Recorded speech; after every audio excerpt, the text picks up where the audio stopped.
there, ref. That's he got the ball. Yes, all of you lovely Spurs fans, how are we? Welcome back to the Irish Hotspur. It is another game day, and we are hosting Wolves at home at the Tottenham Hotspur Stadium. And this has been kind of the story from the members' preview to the pre-match build-up. Strangely, I can't really explain it. We've tried our best over the last 24 hours or so to explain it, but Wolves are weirdly a bogey team for Tottenham Hotspur. There have been plenty of situations when we had a good chance to pick up a win against them, get some points on the board, potentially take advantage, like today, of some drop points from some rival sides towards the top end of the table. But then Wolves, for some reason, tend to show up and Spurs just don't. So let's see if we can turn that around here under Thomas Frank. They've gotten results against us both away from home and at home. This Wolves side, I think our record against them in the last 7-8 games has been terrible. It's almost like they look at us like we look at Man City, really. So it's time to turn that around under Thomas Frank, and I'll be definitely highly motivated to see us sort of progress from here if we are to do that, if we are to get a nice result here and pick up all 3 points, especially taking advantage of all the drop points of the other sides. But Dave, we have the lineups here in front of us, and we'll get into that and just talk about this fixture in general. Vicario is in goals tonight, and then we do have Jed Spence coming in on the right side instead of Pedro Porro. Pedro Porro finally being given a rest. The guy probably is still lined up for a 3,000-plus minute season, but it is nice to know that he is actually capable of being given a rest. Destiny Udogie comes back into the side here, which is good to see. And then we have Romero and Van de Ven, of course, with the midfield pivot of Bentancur and Palhinha. That's slightly controversial to some people because maybe people thought Pop Matasar would come straight back into the team. Xavi Simons through the middle, maybe a Bergvall in there as well. But it is Bergvall at the number 10. Xavi Simons on the left, playing probably version of a number 10, but he is going to be playing off the left, you would imagine, in this game, with Richarlison down the middle and then Mohamed Kudus up top. Dave, yeah, Wolves, team that we've strangely struggled against in Thomas Frank's lineups. What are your thoughts? Oh, I think you're on mute there. Yeah, sorry. Like, Wolves are a team that we traditionally have struggled against. You go back to the last 5 fixtures, lost 4, drawn 1. I think everyone's well aware of it heading into this game. And to be honest with you, a lot of them fixtures have come when they've been scrapping in around the bottom of the table. So it doesn't make sense. Like, they're a different team this year compared to what they've been in years gone by. This team, the way they play and where they are, they know exactly how to beat Tottenham. And that's what makes them dangerous heading into this game. Hopefully you don't see a mistake like we've seen from Vicario against Brighton. It's good to see that, although Kinski played well midweek and made that save that he had to make, that the coaching staff sort of keep their faith and their trust in Vicario, and hopefully he repays them tonight, because if he doesn't make a mistake, then we're going to get at least a point from this game. Look, I'm not worried about the back line. I'm not worried about the goalkeeper. I'm not worried about the midfield. In general, I think Frank has got, that pretty much solid. Where my concerns come in, and this is what this game is about tonight, is that front line. You listen to what Thomas Frank said here in these pre-match interview with Sky Sports.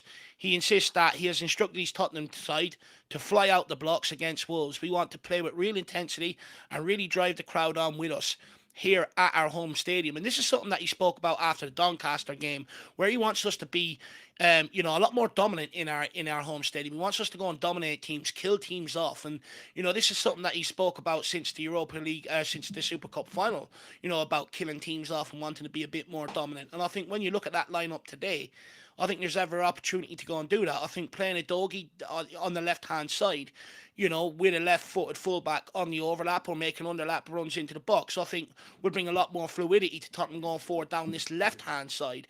Because with Jed Spence, he was always looking to cut in on the right foot and maybe pass it inside all the time, which then becomes predictable and allows them an opportunity to pick up that player that he's passing it to, turn the ball over and hit us on the counter. I think with Destiny Udogie, we can be a lot more direct down this side. Also, if he goes on the overlap, it still creates space for Xavi Simons to come in off that left-hand side, and move inside with the ball like Sonny's done in years gone by and try and create chances or hit shots on goals from that direction. So I think that left-hand side, I'm really excited to see how that opens up tonight. I know a lot of people want to see Simons playing in number 10, but if you're Thomas Frank and you're looking at it right now, he would rather sort of sacrifice in that number 10 because he thinks Bergvall and Papa Matasar will offer more in this team than what a Johnson and Udabur or Matisse Tell will down the left-hand side. That's why Xavi Simons is playing off the left. But also the right-hand side, I was saying in the pre-match build-up, I'm really looking forward to see what Jed Spence and Kudos can do. They're both very technical players. They're both ballers. And if this clicks tonight, this can be a very dangerous avenue for Tottenham Hotspur moving forward tonight. But make no mistake about it, the big test of this Tottenham team tonight is, can we rip this Wolves team apart? And we relied on a lot of own goals. We haven't really been fluid. It feels like there's a lot of individual players in that front line, but there's no real link-up player Yeah. anything between them, and that makes us less dangerous and even more predictable and easier to stop going forward. So today's all about this team going forward. Can we put goals up? Because if we can get this forward line to click, we've got much harder fixtures coming up after Leeds next weekend. We went through it in the pre-match build-up. Really tough run. If this forward line clicks, all of a sudden then them big teams start respecting us a lot more, what we have to offer, and that can also change the way them games moving forward for us. But also, like you highlighted as soon as I walked in today, Jack, the amount of results that have gone in our favour. We win today, we sit second in the Premier League for the weekend. It's a massive opportunity. For instance, we've got Chelsea coming up in a few weeks' time. They're already 2 points behind us. If we win tonight, that's 5 points. So that means even if that result doesn't go our way, we still have that cushion. We can still remain above them in the table. And that's all you're looking for. And that's why games like today is absolutely imperative. In years gone by, this Tottenham team, and it doesn't matter who's in charge, what squad we have, when these opportunities come around, we tend to bottle it and follow the trend over the course of the weekend. Tonight is a time to show we've got a different mentality to buck that trend, and let's go and show them that this is a Tottenham team you've got to take notice of moving forward. Because I feel like we're still at that stage where no one's really taking notice. There's not really a lot of respect on our name. But if we win today, all of a sudden we sit second. People stand up and take notice. 100%. I honestly, I think this is a must-win game. I mean, I understand everyone else has dropped points. Maybe the Premier League from the get-go has been a little bit different. It's not been as predictable, but I think this is an excellent opportunity for Spurs, and it is at home. So I do think that this is a must-win game. I kind of agree with Dave, though. It'd be nice for us to, of course, I'd be happy if we get a win. I'd be happy clapping if we do get one. But I am kind of leaning on something like a 3-0, something like, a convincing sort of drubbing, let's say, of this Wolves team. And I think that would definitely lift this fan base even more. It would lift the players' confidence even more, especially because this is weirdly just a fixture they haven't done well in the past. But yeah, I think if they get a big win today, I think that will definitely send some warning signs to the rest of the league, as well as also confirm some things to these players that maybe they do stand a chance of pushing on much further this year Yeah. in the Premier League. But I'm with you there, Dave. I'm going for at least a win, but I'm kind of like in your boat. I would like it to be a bit more convincing than some of the other wins that we've had this season. Something like 3-0 or whatever. Maybe to a degree. What's funny about that Burnley game is that we won whatever it was, 3-0, 4-0, but it wasn't like actually I think our best performance of this season, strangely enough. But I am looking for a big score line today. I would like to see the goals fly in. Would like to see Richard be able to bag one. Kudus as well. I feel like he's been due a goal. And maybe if we could get a Xavi Simmons one as well. And you never know. Maybe a Ron Bomber could come through at some point, which Dave definitely loves. My missus is praying on that. Just quickly as well, wanted to bring up that, I think seeing Jed Spence being given an opportunity on the right is going to be interesting. He's been playing with Pedro Porro the majority of this time, Mohamed Kudus, but it's going to be nice to see Jed Spence. He's fair play to him. He's had so many different people to work with. He's had, I think, a different winger almost every game on the left to play off of. Now he's doing the same thing, but on the right side, he's having a different winger to play off of. But I'm excited to see what Kudus and him could bring, because Pedro Porro and him have a good relationship, but Spence maybe might offer that running behind on a few occasions when Kudus does look to maybe cut inside. Kudus is great because he knows how to get to the byline or cut inside. He's very dangerous doing both. But let's say he does cut inside. You could see Jed Spence making that overlapping run and him be able to slip him into the box or into a good crossing position, and see if Jed Spence for once can actually be in a good area to cross the ball on his right foot instead of being on the left and having to figure out how to cross the ball. So I think that's going to be a different dynamic. I think people forget how good Jed Spence can be on the right, though. You go back to Southampton last year when one of the first games he played on the right hand side for Tottenham. When inside the first 2 minutes, he put a ball in behind me when he scored off the back of it. That's It was right. all play from him down the right hand side.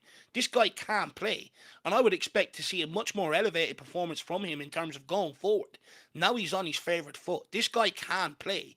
He's just been restricted because he's a right footer being playing on the left hand side. But I've always argued, in years gone by, when other players have tried to do it, people have given it to them as an excuse. And I've sort of argued against it. I'm like, well, if you're a good player, you're competent. Like, Hmm.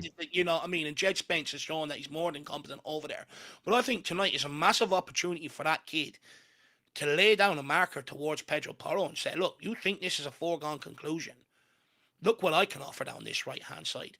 I think it's huge for him in terms of his whole football career moving forward to show that when you're given an opportunity at right back on your favourite foot, what he can do. So I'm expecting a really explosive performance from him, because that can easily nail him down that right spot for England, nail down that right spot Yeah. for Tottenham moving forward, and even if he doesn't last at Tottenham, or wants to move elsewhere, people start looking at him as right back instead of a left back that can come in and do a job to cover for your other left back. So for me, I think tonight is a huge, huge night for Jedi Spectacular. And me and you are big fans of this guy. We done a video 2 seasons ago or 3 seasons ago saying this guy could have a redemption arc this preseason. Don't write it off. He did. And ever since then, he's got a new contract at Tottenham Hotspur, etc. He's only thriving. So, but tonight, he has to explode going forward and show what he can do, because that's why Porro keeps that right hand side regardless who's fit, is because of how good he is going forward. So tonight Jed Spence has to prove or give Frank something to think about and go, hang on, I can also play. I mean, he had a howler in my opinion too, Pedro Porro, especially in the second half against Doncaster Rovers. So I do like the idea that he has been. I don't know if it's dropped, just being rotated for this game, but it's nice to see that he's not just being played every single game, because Mm, I thought Porro was really frustrating, and I love Porro, but I thought he was really frustrating in the last game against Doncaster Rovers, and I think Jed Spence will just offer something different. They both have different skill sets in their yeah. locker here. And then as well, I'm excited to see what Palhinha Bentancur can bring to this game along with Bergvall. I was expecting it to be Pop Montasar Yeah. or Xavi Simmons in the midfield. I was expecting Bergvall to be in there, but I am a bit surprised to see Bentancur in this game. What I imagine could happen is maybe Bentancur or Palhinha gets subbed off in this game at some point. One of them stays in the number 6, or Bentancur moves into the number 6 with a Mm, SAR coming on later in this game. And you never know. Xavi Simmons could also eventually be moved into the midfield during this game. And then we see someone like Odebear or Brendan Johnson come in on the mm, left. So there's definitely some option for rotation there. But it's going to be interesting with Thomas Frank making that decision to go with those two in the midfield today. What you would say is, from set pieces, we are a big team. The idea that Kudus very and good. Xavi Simmons, I think, are the smallest players on the pitch. Actually, when you look at it, the rest of that team there, a lot of big boys that could potentially win a header from a set piece here. So I wonder if that's actually how we could It's grab also a goal in this game with Bentancur, Paulinho. They're both massive and can definitely win a set piece. Which also, I don't think we give enough credit to Simmons and Kudus' delivery of a lot of the corner kicks and stuff like that. At the end of the day, it's got to be a good delivery to give you chances of players to get on the end of it, and their deliveries have been pretty consistent. So fair play to them as well in that regard. And then obviously after that, then it's just about having the hunger and desire. And you're absolutely spot on. I remember looking at our team against the PSG team when we were throwing set pieces in the box. I was like, it really shocked me how big we were. Compared to, and I sort of realized, I'm like, it's a big, strong, physical team. We can bully a lot of teams in this Hmm. regard this season, and we're seeing that. Even though we're not the most rip roaring, to watch going forward, set pieces are a real avenue towards goal. And once we start clicking in terms of open play and scoring goals, a lot more goals from open play, we're going to be a very, very good outfit. Yeah, that's probably been the most Thomas Frankified element of the side, is that we've only added Paulinho, but somehow it does feel like the team is taller than maybe it was before, even though he's the only player that's been added Yeah, to it, yeah. just because we just look so much more dangerous from set pieces. Artist T, though, has been very patient. Appreciate your Big up, support. And I'll Chris. get to also the other people in the house that have. Yeah, we're very thankful that you have joined us. Everybody, if you're coming in here, do smash the like button. Thank you for joining us on game day. Artist T, though, saying, sure, they're our bogey team, but this Wolves team is so bad that anything less than 3 points, or Agreed. if it's a dogfight, is inexcusable, needs to be a beating. I am hoping for a nice sort of beating of this Wolves side. I would love for like a 3-0, something like that, Artisty. I am a little bit in your boat. I'll take a win no matter what, and I wouldn't overthink it, if we're just getting kind of let's say, a bit of a scrappy win, because for some reason this has just been a fixture that we haven't done well against. But I agree with you. Kind of the element of, I don't know why it is, but this Wolves team is nowhere near as strong as the Wolves teams of before that we actually did pick up results against. When they had Diogo Jota, they had Raul Jimenez, they had, I think, Joao Matinho, they had various decent players in there that I would say, cause you problems and did cause the Mhm. Premier League problems. They even had Pedro Neto back in the day as well. All these guys are gone. Mateus Cunha, all of them are gone. So many decent players have come through this Wolves team and have now left. And all they have left is Strand Larson and Wang Hee Chan. And the rest of the team, I could probably do my best to do a bit of trivia and sort of name you them. But this is like a team that I don't rate. And I think there's a reason they are at the bottom of the table right now. And if we can pick up a nice early goal, I think there's a good chance that the Wolves team, Dave mentioned this, I'm stealing his point, but there's a good chance that you could see their heads go down if we pick up a good early goal here because the crowd will get behind us. And then also, this is a team that has lost every game so far this season. And if you're away from home at a stadium like ours, Spurs are all over you. They pick up a nice early goal. It's hard to sort of lift yourselves out of that funk. So it's important that Spurs do grab that first goal in this game. 100%. Look, it's not beyond the realms of impossibility, right? We've done it to West Ham. West Ham traditionally have given us tough games in years gone by, but we absolutely routed them considering the form they're on. And there is a possibility we can go and do that today. But I agree with RST. Anything less than a win here is a bit of I it's a agree. real slip Has up to be by a win. Tottenham. I don't want to hear anyone try and justify it or look for nuance or anything like that. A slip up here is catastrophic. This game is about mentality today. In years gone by, when teams have slipped up, we've also slipped up. We haven't had the balls. We've gone out there nervous, jittery, stuff like that. Be interested to see how we act tonight. It's 8 p.m. kickoff. There's nothing else happening. Everyone's going to be tuning in tonight. Everyone's going to be sitting there praying for Tottenham's downfall tonight. No one wants us sitting second in the table after tonight. So, and I think a lot of people inside, the players and all, they all feel this. They know this. They've been at the club. They see, all the agendas against us and stuff like that. So this is a huge test of character, mentality tonight. Let's see if they can stand up and answer it. On paper, it looks easy. Unfortunately, football's not played on paper. Like you Yeah. look at us, Man City. It doesn't matter how much money they spend on their Yeah. squad or who Yeah. they put out against us. Yeah. And honestly, it doesn't matter who we play. We had Ben Davies and Emerson at centre back. We still got a result against them. Sometimes in football throws up fixtures like this where, for whatever reason, you just have that bogey fixture. This is ours. But a win tonight, and I think Dean said it in the pre-match build-up, I think a lot of people start to buy into what we're doing and believe a lot more moving forward. Yeah, 100% on that. Absolutely agree.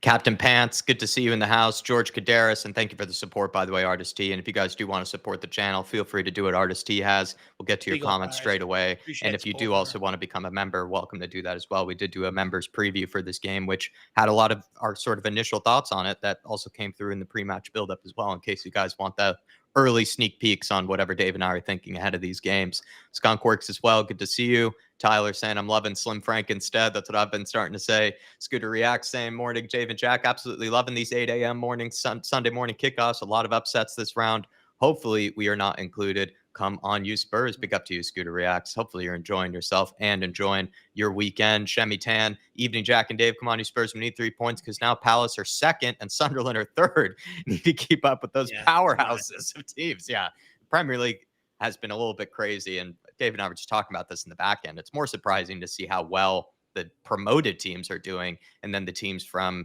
last year that maybe we had some question marks about, maybe some worries about. They're kind of really showing some worrying signs here. The likes of Wolves, who we hope to beat today, West Ham, and maybe a couple of others as well. They're not doing too great at the minute, and the promoted teams are a little bit slippier than you might have thought. Actually, big up to you, Shemi Tan, and hopefully the kebab orders are coming in tonight.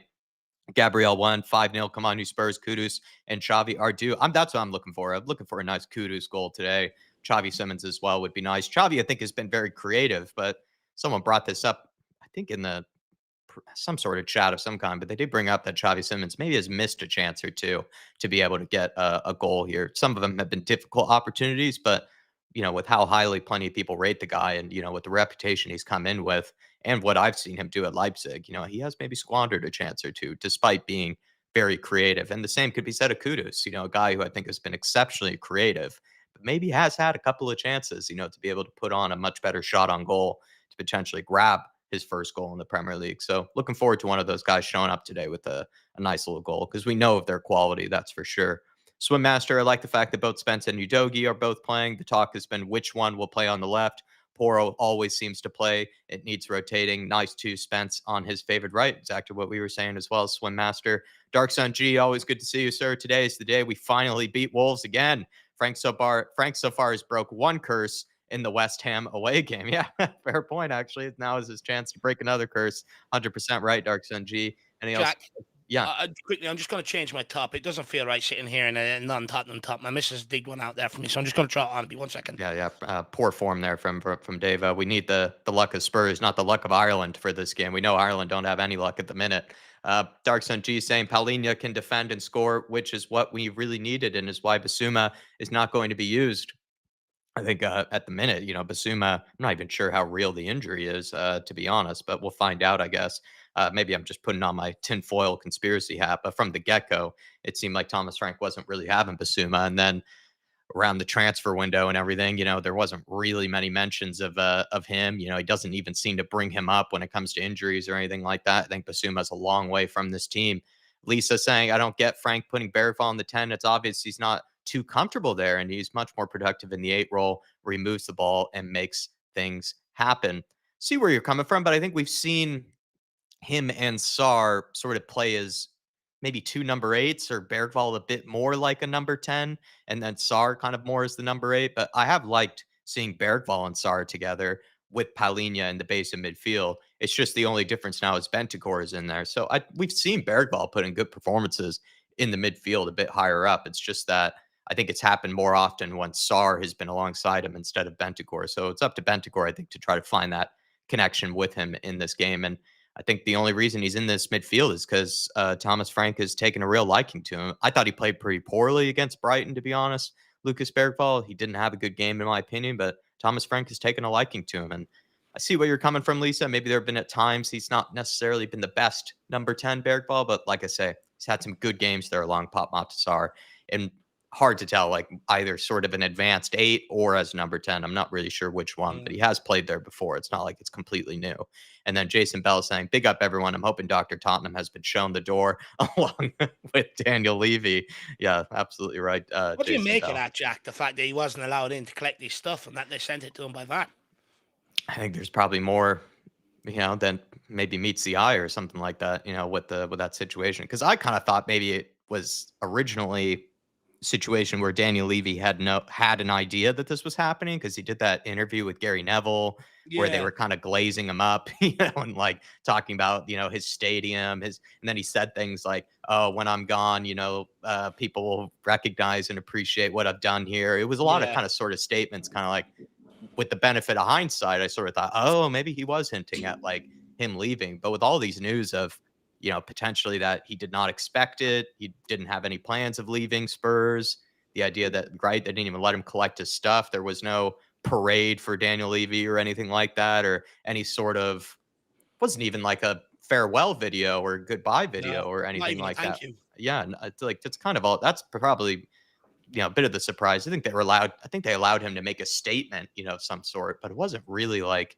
No. yeah, the sort of fanfare that you would expect him to be given by the club. Of course, not from the fans. I don't think many fans would have given him a lot of fanfare, but you would imagine that the club would have given him that microphone and that voice to Yeah. sort of say what he needed to say or wanted to say in his final time with Spurs. But yeah, it's definitely spicy. Some things going on behind the scenes. And I think it was Soren or Drew that mentioned, despite all that juicy stuff behind the scenes, Spurs have been playing all right, actually. They haven't seemed to be Yeah. that distracted by all this craziness that's going on above them in the boardroom areas. Swim Master saying, I hope it's a good atmosphere with fuller attendance against Doncaster's attendance, which was down 20,000, and the atmosphere really told. We need to make a home stadium a fortress and our fans getting their voices going more. I see what you're saying, Swim Master, but I did say in the members preview that this is the type of fixture, though, where I think it's kind of on the team, though, to also sort of do their end of things. I think they need to be able to give the crowd that bit of encouragement that, okay, no, they're up for this. They look like they're going to win this game. If you can, grab a nice early goal, and then you'll see the crowd really erupt. It's one of those Mm. fixtures where it's not Man United, it's not Chelsea, it's not Arsenal, where no matter how poor or well the team is doing, the fans are usually up for it because they know it's a huge, huge fixture, right? It just sort of writes itself. But these To be types of fair, games, it's always like fans are going to sort of expect there to be a win. So they'll look to see the players come out that way. To be fair, also, a lot of teams, we're not the only Premier League team that suffers on cup nights like that against a team like Doncaster. Not a big draw, and stuff like that. So you do you don't really have as much people flying in from the game like you would for a Premier League game Right. or a Champions Yeah. League game and stuff like that. So it will affect attendances. Yeah, that's fair actually. And it's just kind of the case that no matter what sort of game you're looking at in especially the League Cup, the Carabao Cup, you just don't usually see a lot of fans in attendance, especially on a late night midweek. It's not Champions League or anything like that. People just kind of look to just go to the pub or just sort of stay at home for it. Tony Southfield saying, "Let's go, guys. Come on, you Spurs." Big up to Tony. Appreciate your support, as well as Jake. Thanks for being a member, Jake. Daniel Larson, he's saying, "Easy win, in my opinion. Come on, you Spurs." Big up to you, Daniel. Up in Norway. We are Spurs TVs in the house as well. Dark Sun G saying, "Look at this bench. Once Kolu Moani and Dominic Solanke return from injury, then Talon Odebear and Scarlett would be left out, right?" I mentioned that in the sort of the show we did with Sean, that I think Tell would be the one that we probably would start to see maybe dropped off the bench there, or even Dane Scarlett, to be fair. But I think that's why, What does Dane Tell maybe Scarlett have to do? just Honestly, probably needed that loan, but I think he's been kept around for the homegrown reasons. look, I'm not being funny. When he came off the bench for Postecoglou last season, Ipswich, Bodo Glimt, he assisted and scored. He had an impact, But again, it's because doesn't come from Europe. He doesn't have this big glamour name. We haven't Could it be a spent money on him. training So he's issue? not getting his opportunity. Yeah, I get what you're saying, but the reality is, when he played for Postecoglou last season, he had an impact. So why not get more game minutes? And like Matisse Tell, what has he done? He's done absolutely nothing. He has zero impact on games. Don't get me wrong. People are praising him for working hard now. I'd argue it's 6 months too late, to be quite frank with you. But, what does Dane Scarlett have to do to get an opportunity? I wouldn't mind seeing him get minutes off the bench today, because if Matisse Tell isn't taking them, at what point do you go, right, well, I'll give you an opportunity? Right. I think hard done by midweek not to maybe get a few minutes. I think so. I think we kind of did want to see him maybe given a chance, especially did Richarlison really need to come on that game? Potentially Didn't even not. have an impact, did he? No, he didn't. So I agree with you there. I'm trying to not even be devil's advocate. I'm just trying to rack my brain for maybe why he just hasn't been able to, make the team. And under even previous managers, right? Previous managers never really gave him much of a go. I wonder if it's maybe a training issue where he just doesn't seem to impress them enough in training. But when he is given the shot in the team, right, he seems to take him. So it's a bit of a conundrum, really. Fair point, Dave. Good to see DB joining us. Appreciate you, sir. We're about to get kicked off here, so do link up, do sync up with us if you would like to. Let's go, Spurs. Come on, it's a big night. Oh, Richie's smiling. He's scoring tonight, Jack. He's got his hair flicked. He's feeling himself. Yeah, what's that smile all about? He's feeling himself, lad. He knows. Even I'd ride him looking like that. You don't see that. Normally, Richie has that sort of mean guy face, and the moment that the game gets underway. Yeah, he looks angry. He looks happy tonight. Exactly. He always tries to look angry. Ronaldinho or Richarlison tonight, guys. Here we go, baby, says DB. Everybody sync up with us if you would like to. Smash the like button, and we are underway here. Oh, and the Spurs go marching in. Oh, and the Spurs go marching in. Dave's trying to generate atmosphere. In that number. Come on. Let's go, Lucas. Nice big long throw into the box. Yeah, work those guns. Unleash them biceps. Yeah. Everyone's going prue. Look at Richie. He's moving around. He's hungry. Just get it in there. Flick it on. Doherty clears. And again. Yes. Oh! Yes. One. Oh, nearly falling to Richie. Almost More kudos. It's not kudos picks it up. Yes, it is. Oh, let's go. Come on, what skills. It's beautiful. I'm already feeling good tonight. Come on, Cootie. Play him. Good ball. Xavi Simmons showing off the skills as well. Oh, into Bentancur. Push it back to Bentancur. Play someone. Van de Ven. Oh, why is he drilling at Paulinho? At least soften it up so he can have the option to shoot. Romero, it looks good like. Ball. Van de Ven. Oh, Mickey Van de Ven, unlucky. Centre-back's nearly unlocking Wolves here. Lucas Bergvall, not a bad header. Can he get on the end of this? Good pressure. And again, get up, kid. Out of play there, Shirley ref. Well done. Let's go. It's good early pressure from Tottenham Hotspur. I could get used to these fast starts, Jacko. Kudus and Xavi there trying to outdo each other on the skills department. That was an unbelievable pullback from Xavi Simons there, by the way. That was a good cross. Yeah, it looked like because either his first touch was a little off or maybe the I looked pass at was the just a first little touch. heavy. I was like, no need for that, but it worked, you know. And He he put in a got good there. cross after. Look, anything to get their confidence up, you know. I couldn't care Yeah. if they start doing Rabonas right now. I just need to get their confidence Yeah, up. no, seriously. Jed Spence here, looking to find kudos. Just playing back and spinning. Gives it away there, Jed Spence. Sometimes I feel like with Jed, he tends to look to always take a touch before he plays the pass. Yeah. Maybe there, he needs to sort of go for a first time. Good pressure from Bergvall. Kudos, trying to Well come done. away with it. Unlucky. If he was able to slip it to Bergvall there was some Ed M says space. Wolves. Wolves look nervous. I definitely agree with that. Truth be told, says Coy's. Good to see you. What's Ray Hill saying? He says, just looking at Forrest's earlier case, pretty strong that Ange is out of his depth in the Premiership. Yeah, fair point. Fair point.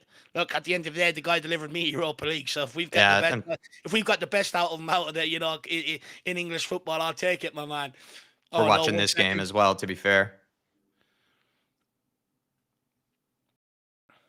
Right, let's get after it, Tottenham. Wolves in a bit of possession here.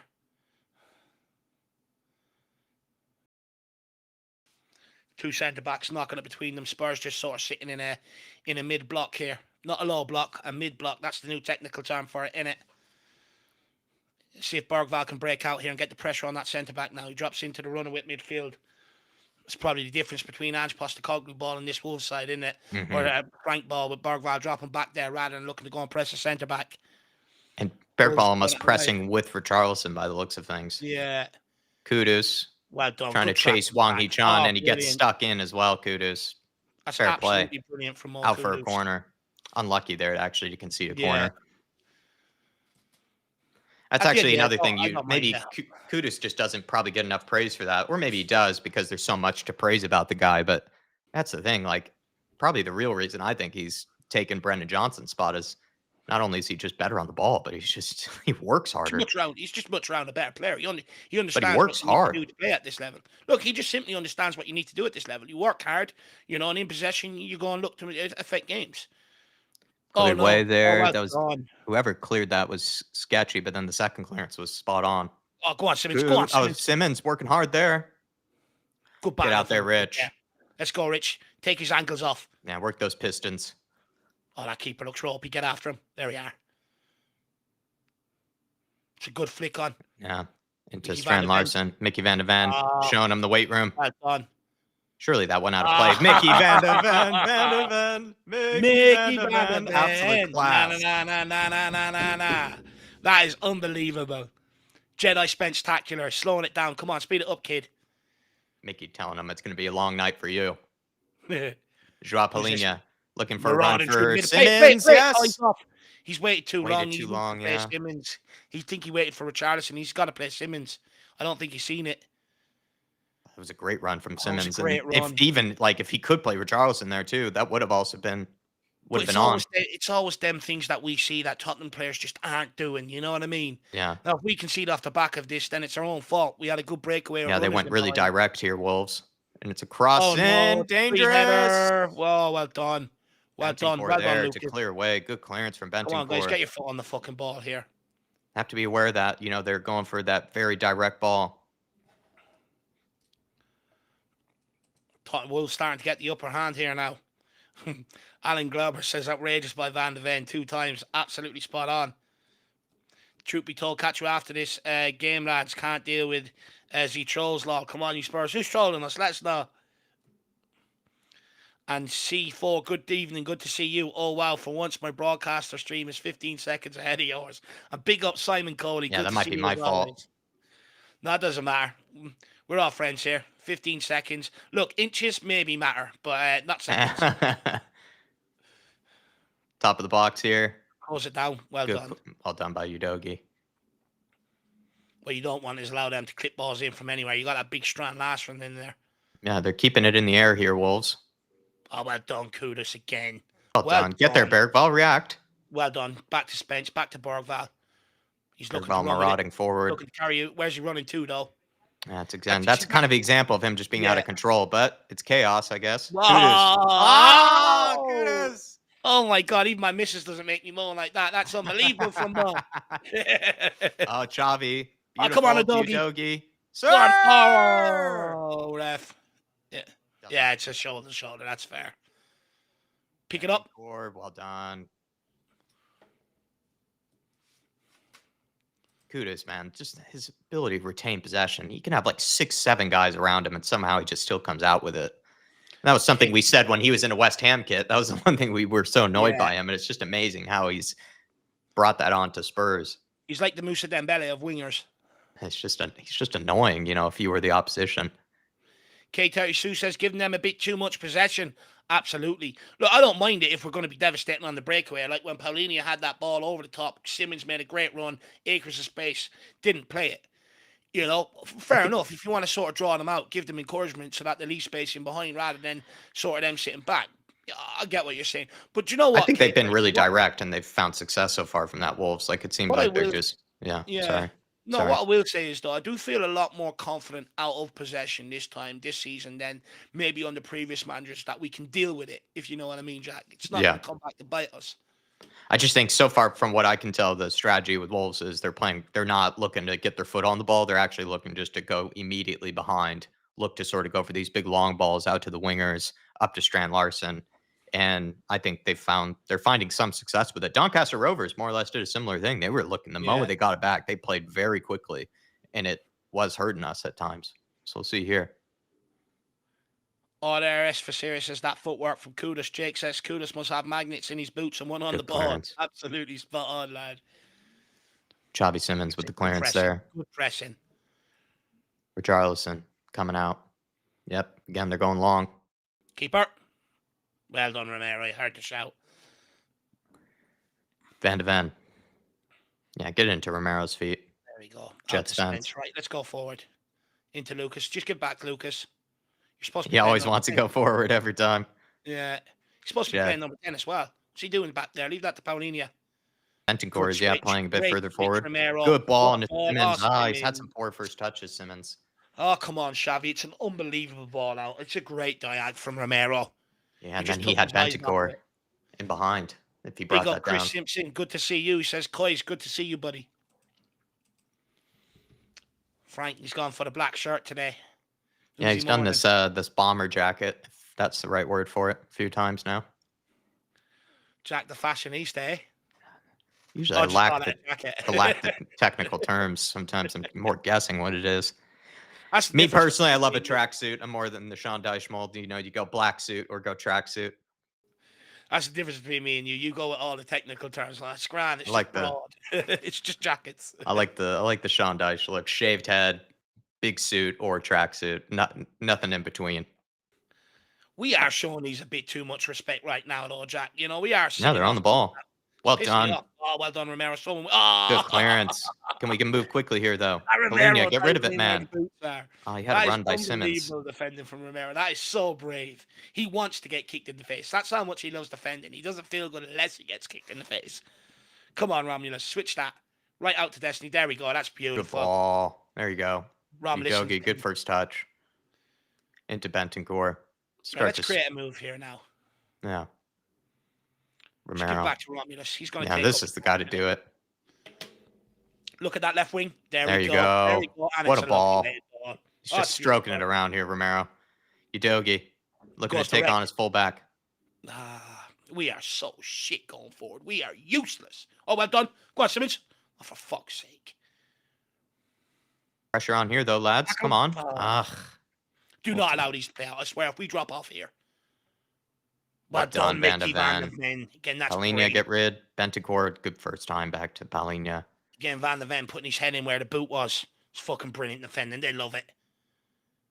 Van de Ven. Xavi Simmons dropping deep. Can he get turned here? Into Bentancur. Bentancur, good touch.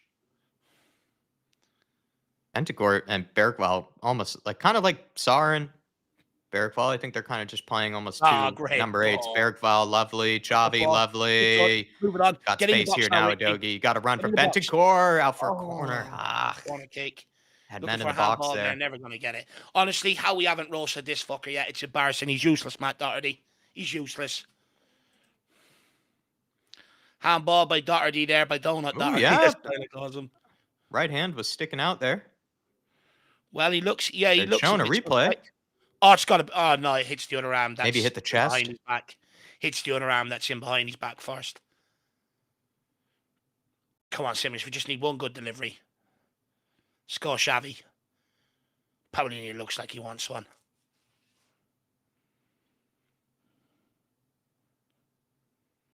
All the players moving to the front post now. Swinging in. That looked dangerous. Out for another corner. That will do. Just keep putting them in. Keep the pressure on. Make them work for it. Give us a pen just for shits and giggles. Hey, we never get him, Jake, so it's good to appeal. Yeah. I don't think we've even had a penalty this season, right? And that was the No, case last season. Last season, we had like 2. Simmons, number 7, with the delivery. Everyone's gone in near post. It's another one to near post. Oh, Richie, get there. Well done, Rich. Well done, Rich. Oh, it's ours. No, it's theirs. Just come back off, Richie. Oh. He just does annoy me, even if he doesn't mean to. He's getting angry now. The smile's gone off his face. Big up, we are Spurs TV. Good to see you. Big up, Lauren, Deb, Cap and Pants as well. Good to see all you guys with us. Big night here for Tottenham Hotspur. Need to win tonight. Dave might have another parade to go to by the end of this year if we keep up this form. Win that. Oh, come on. Well done, Paulinho. Go on, Big Rich. He's getting bullied there. Stand your ground, kid. Romulus, great flick down. Spence gets control of it. Good ball into Paulinho. Great ball. Just, well, oh, not again, Paulinho. No. Get there, son. Good win. Good win. Bergval, get your head up now. Oh, good job, Bergval. Into Xavi Simmons. Use a doggy. Slow it down. Use a doggy. Okay, Bergs. Xavi's been a little sloppy so far. He's been very shit out there so far. Very underwhelming. Every touch, he's fucking done nothing with the ball.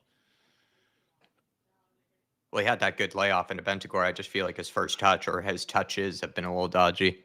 Like right there, you just want him to slow it down a minute and let a doggy go on the overlap. If the player goes, then you go on the space there. Good pass. Well done, Richie. No! Oh, you doggy, man. Go for doggy. You fucking blind fuck. Get turned and play it. Good ball. Richie! Yes! Oh, kudos off the bar! How's he not scored? How has he not scored? Kudos, man. How have you missed? Richie is down. Kudos is also down. Oh, my Lord, Kudos. Snaps it on a plate from Xavi. Oh, no. How's he missed? How has he missed? You got to score that. It's harder to miss. Oh, my God. Or has he saved it? It's an unbelievable save. Is it a save? I thought it came off the bar. Let's have a look here. Oh, yeah, it's a save. It's actually fair. It's not a bad save. You probably should still be bearing that, but it's probably should be bearing that, but it is a good save. Just there, doggy. Just there before that, doggy passing back with Simmons right beside him. It's like, wake up, kid. Better quality from Xavi Simmons there, though. That was an unbelievable ball. Much better. Richie, I'm not sure. I didn't get to see what happened to Richie there. I think him and Kudos collided, didn't they? Richie went for it, and Kudos came in behind him. Oh, that's got to go in the back of the net there. You're just thinking, could he have maybe headed it down? You know, or hit the headers at height. You know, they always say to you, when you're in like that, try and header it down. It's where the keeper doesn't want to. It's near impossible for the keeper to get to. That's an example, though, of just like the chances that we get. I feel like that we just tend to squander at times. Yeah. It's just like that's just a good example for me. Yeah, it's like it's just most teams you just see that's just in the back of the net every time. With us, it just seems to be hard work. Yeah. He was offside anyway, says Bush. Maybe I didn't get to see that.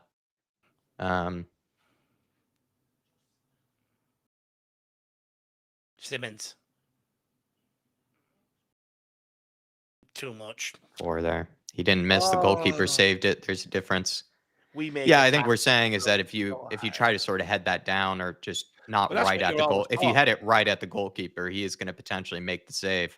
So no matter what, it was going to the goalkeeper was probably going to get a hand on it. So I think the point is you try to get it to the left or the right of the goalkeeper, probably doesn't react in time. Or if you're able to head it downwards, then it's even harder for him to save it. If you head it sort of right at his head, he's going to be able to react with his hands. But I think it's a bit of middle. I think it's a great save, and I think it's also No, it's a maybe not great the best save, but finishing. like you know, It's a bit in the middle. you are taught all the way through. Opportunities like that head him down. It's impossible Yeah. for the goalkeeper to get to. You know, it's encouraged by coaches and everything else. It's to be honest, I put it down as a bad miss. To be quite frank with you, I don't even think it's a great save. He sort of put it right at him. Yeah. He gave him the opportunity to save it. Big up Matt Bynum, oh my word. Praying it happens tonight, Dave and Jack. We can't be Spursy as Liverpool drop points today, please. Absolutely spot on. Matt, we need to win. Big up David Janola. Good to see you. Dark Nate, Nick Knack, Bush Ranger. Good to see all you guys. Big up Bush Ranger. Hopefully you keep him well. I think I also missed this. Sorry, from Dan Coys. Appreciate you, Dan. Saying, evening, Jack and Dave, looking for a better result with Wolves compared to last season. Come on, you Spurs. Come on, Harris Army. Listen, man, that's been the story. Yeah. It's been the story here, Dan. Just We've spoken a lot about it. You're absolutely spot on. It's been kind of the narrative going into this game. For some reason, this has just been a team we have not made it easy. We also make it difficult on ourselves, though, sometimes. Yeah. A few sloppy giveaways here, especially going forward. Well on Spence. It's brilliant defending. Just, yeah, sort of, it's, you know, being our own downfall, really, here. You know, Thomas Frank said at the start he wants to go right at them. And, you know, by the first opening 1 minute or 2 minutes, you know, it's sort of Wolves have dominated possession, you know, sort of to a large degree. But it's our own fault going forward. We're just sloppy. It's just that final ball. We just make all the wrong decisions. Romero. He's got Udogi there. Van de Ven. Wow, good touch. Paulinho, get turned there. Good ball, though, still into Bentancur. Good pass. Udogi. Oh, he's faking out Doherty. Bentancur. Xavi. Paulinho. Yeah. Good turn. Bentancur is probably the one with better touches tonight. Yeah. Find Joao. Oh, lovely ball into Simmons. Good touch as well. Simmons, man, he's been poor tonight. For fuck's sake, Xavi. Oh my God, 60 million on this. Come on, Xavi. Fucking hell. Is this what 60 million gets you nowadays? Wake up, man. He's had some sloppy touches. Paid 60 million for him to put fucking 6 passes out of play this evening. What the fuck? How are we ever supposed to break a team down? When, like, our centre-back is playing better balls than that, more adventurous balls than that, and he makes them 9 times out of 10. When our 4 players can't do that, what the fuck? What hope have we fucking got? Oh, my God. It's just ballooning off of him today, Xavi. My God, can someone check this guy's boots for concrete? Are they filled with concrete, yes, please? He needs new boots. Jesus Christ, he's starting to become moon boots here, honestly. There we go. Let's go, Rodrigo. Drive. You don't need to pass it sideways. Fucking drive. Why pass it sideways? What does that do bar get your stats up? The green grass is in front of you. Move.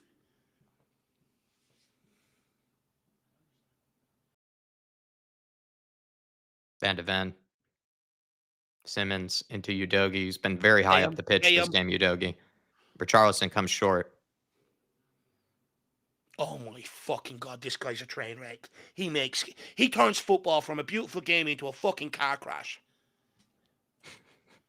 Jesus Christ. Udogi.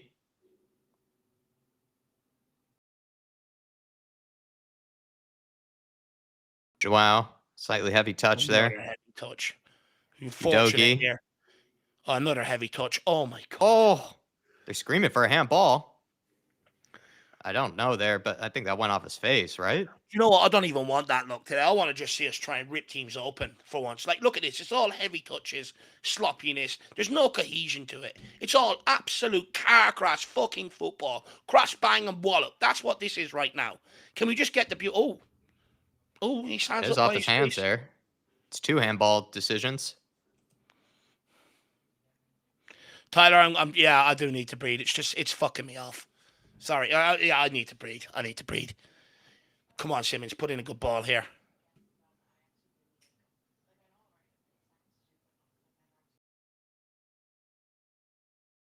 Borgval. Went near post. Bentancur, lovely touches in there. Get it in, Xavi. Just get it in. Don't whip it in again, son. But don't shoot, because this is going to end up in the River Liffey. Oh my God. Not on the same wavelength. Xavi's just given it away too many times here tonight. Yeah. Oh my God. His I'm touch has taking a been bet, heavy. His Tyler. touch has been heavy. His pass has been heavy. And then he's just not on the same wavelength as Bentancur. But I think he needed to whip it in. He didn't need to take that many touches. He's got to whip it in there. 24. See, I'm calming down now. I'm calming down. I just, you know me, I don't have much patience. It's my problem. I lack patience. But I'm sorry, no. I'm sorry. We spent 60 million on this guy to start ballooning it into the stands. If we want to do that, just bring back fucking Dyer. Get there, Udogie. Good touch as well. Come on, son. Look at that green grass. Run into it, my boy. Come on. Play Richie. Kudus. Bergvall. Bergvall! Oh my lord. Oh My my God. lord. We couldn't score on a month of fucking Sundays. Holy shit. We make it look so difficult. Oh my God. He's kicked fresh air. He's missed the football. How? Only Tottenham players, professional footballers, can continuously kick fucking air. Are they sponsored by Nike or something? Oh my lord. Oh my lord. Bergvall, man. Good pressure, Kudus. Oh, wow.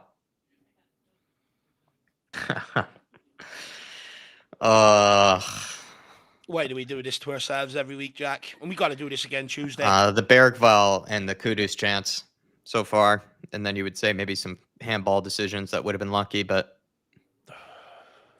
just need to try to continue to knock on the door here. But yeah, we do make it look hard in the final third. We make it look so hard. Honestly, just start changing the player's name to Crash Bam. We just need Van de Ven and Romero up front. I think Van de Ven would have buried that. Like, that's the funny thing is they seem to bury their chances, the center backs. They clip it over the top here. Udogie, good clearance. Jed Spence, another clearance there. Come out there, Bergvall.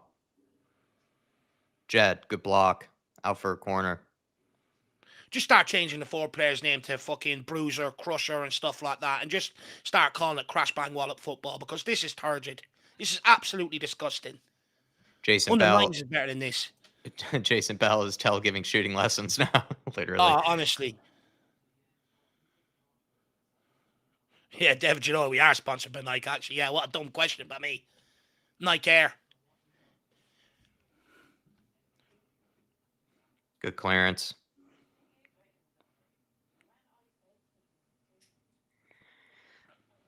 Don't stand off him. Get after the ball. You're sitting Wangi there Chan. playing. Someone just go and smash someone and just get people up around them. My God, this football's gone utter woke. It's sit there and stand off you because I'm a fanny. Fucking hell. Just go and press it. It's not hard. Oh my God. I just don't want to see the replays, please. It gets worse. It's hurting my eyes. It's Saturday evening. I have to watch him kick fresh air.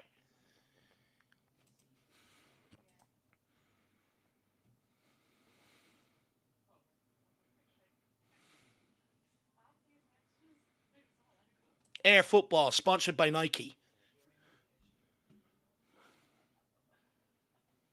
Onto that. I don't bend the core. Get there. Right, Bergvall, show some composure. Oh my God. Oh my God, he's not getting out of his feet. Oh, please. Well, stop with the back flicks. When you can't even pass your 5 yards to a player standing in front of you, don't start there you go. back flicking and tricking. Fuck me. It's just the only player with a solid touch tonight has been Bentancur. Oh my God. Can we just please complete 3 passes? I'm just asking for the basics. Just the basics. Here we go. Come on. There you go. Play him. Play him. Kudus. Oh, you got to play him there, man. You got to play him there. Come on, kid. Got to play him there. Come on. I think Dave needs an early cigarette. Mental home. They're going to send me to a mental home. I'm going to start rocking in my chair shortly. It's not even a rocking chair. Giving it away. It's poor again from Spurs. Well done. Oh my God, Richie, will you lace? Take his fucking ankles off, man. Did Basuma give everyone balloons before the game? Feels like it. Big up to Wembley. Hopefully you're enjoying Vancouver. Emmerdale is better than this. Lee Harvey Dave put the Irish shirt back on. Honestly, if this continues to halftime, I'm putting it on. It might bring us a bit of luck. I mean, we're playing like Ireland at the minute. It might be because you had the Ireland shirt on earlier. We're playing like Ireland. Javi, sir! Well, I'm thinking maybe if I put it on, Matt Doherty thinks I'm supporting me, starts playing crap then.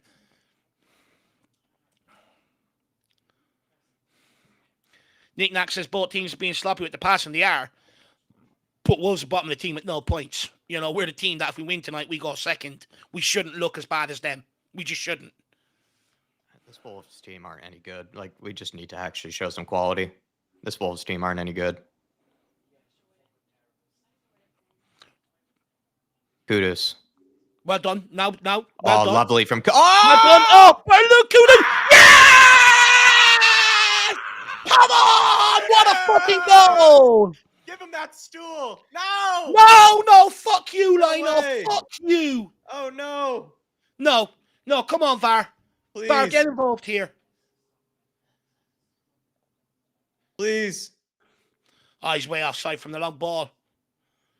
No, but he won it there. He didn't touch it. See if he's offside here with Lucas. Yeah, yeah, he is. Fuck. Oh, it was great play, though.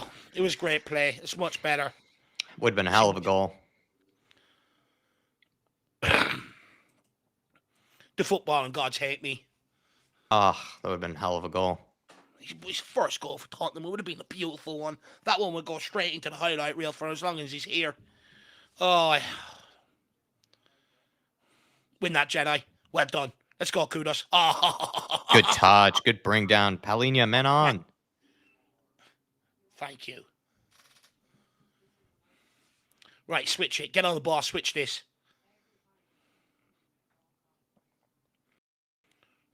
Right, Simmons, Xavi you're not Simmons. Dyer. You're Xavi.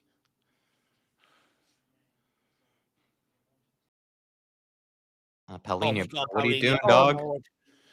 4 shit passes. Take it down. Well done, Xavi. Much better that time. Much better. Bentancur, back to Xavi. Back to, oh, my Lord. Jack, are we playing on a fucking farmyard or a Premier League football? Lovely stuff that's here. you, doggy. Get your head up. No, you just fuck me. Can you make a decision? My Lord, bro. Please, Doggy, just get rid of it. Something. How are you Make letting one that get decision. blocked? Just one. Just one. Cross it, man. You had 3 options there. He's well onside.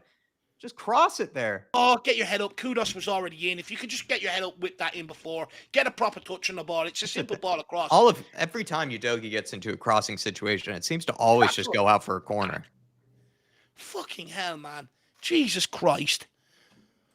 Just that's a case from last season though too, right? He just always seems to take way too long to put in his crosses. King Hoddle says the goal is coming. I agree with you. It's coming. It's just I'm losing patience, King. Big win. Bentancur. Lucky. We're going more for the near post, it seems like this game. Tala Ahmed, big up to you, sir. Appreciate your support. 33 months. Big up everyone. Big up to you, Tala. And also big up to Dan for 40 months as well. That was very generous, Dan. Wow, big up, Dan. Really appreciate the support you guys give us. It's absolutely crazy. Mrs. just asked me, do I need that? And I felt like saying, yeah, goal. Whip it in. Win it. Come on, Remy. Ooh. Bentancur. Well Good done. touch. Thanks. Kudos, you got time here. Kudos. Find Jed. Find Jed. Jedi. Jed Good whips ball. in. Dangerous. Penalty. Oh. Handball. I want to have a look at this. Palhinha was flying, or it was Van de Ven, I believe, flying in there. Oh. Kudos, man. Touch is crazy. Oh, he's so graceful. Thank God we signed him. Thank God. The Cario might even be one of his first touches. Like, Jed signing Spence. him is just a message from the Lord, just saying, just hang on, Dave. It will get better. Just Good ball from Kudos. Get the head up, Bergval. Clips Good it in. ball, Richie. Ooh. Defender, if he doesn't clear that, Richie's got a free header. Great touch by Kudos. Out for a Wins corner. a corner kick. Lino, don't be a shithouse. Yes, thank you. Get in the box and defend, you rat.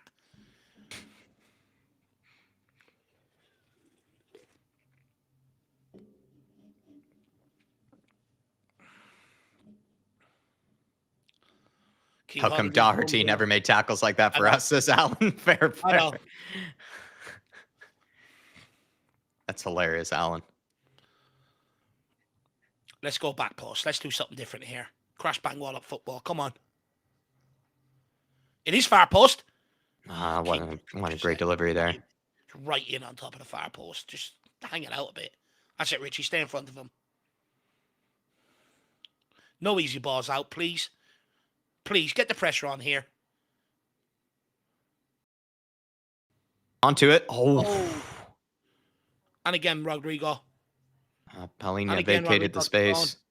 Well done, Xavi. No, ref. What? No, ref. Are you shitting me? What? Are you shitting? What? Oh, and a yellow. Oh, What? that's disgusting. Oh, What is he that's seeing there? The horrible. referee, holy shit. It's like from the other night against Doncaster. Oh, that's absolutely reckless from the referee. Maybe he didn't win the ball. It looked like he won the ball.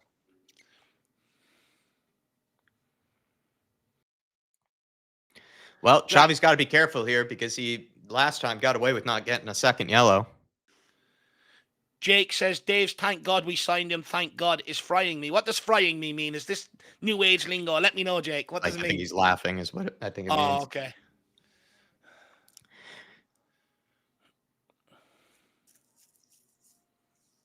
Ref, how long does he want?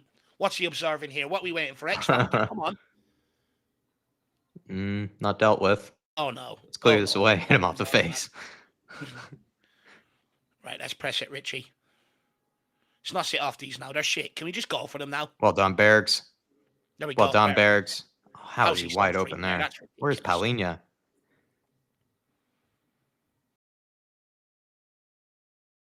Can the midfield go and engage? Can they just go and engage, please? Sitting there in a row of four. It's fucking Wolves we're talking about here.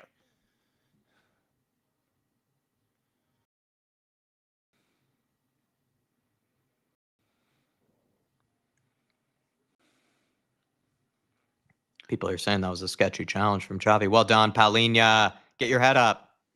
Just give it to him. Oh, Kudus. Unreal. Got to get rid of it, man. Both Paulinho also, that was the wrong pass to give it to Kudus. He had other options there to the left. I'm just thinking there, could Kudus have went first time out to Simmons there, maybe. That too. That's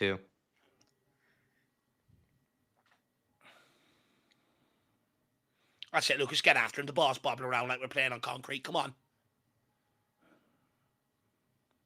Oh, if the dog is giving away a free kick there, I swear. No, he hasn't. Well done, Destiny.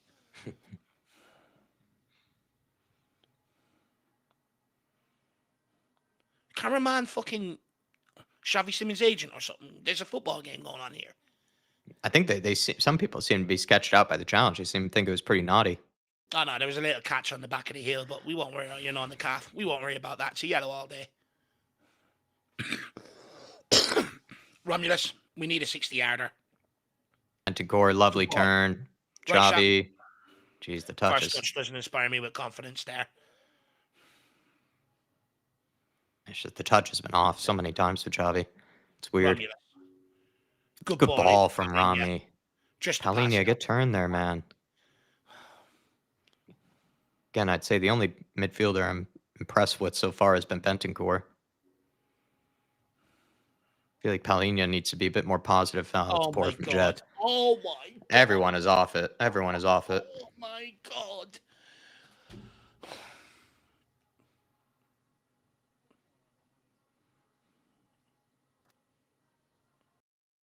Win this.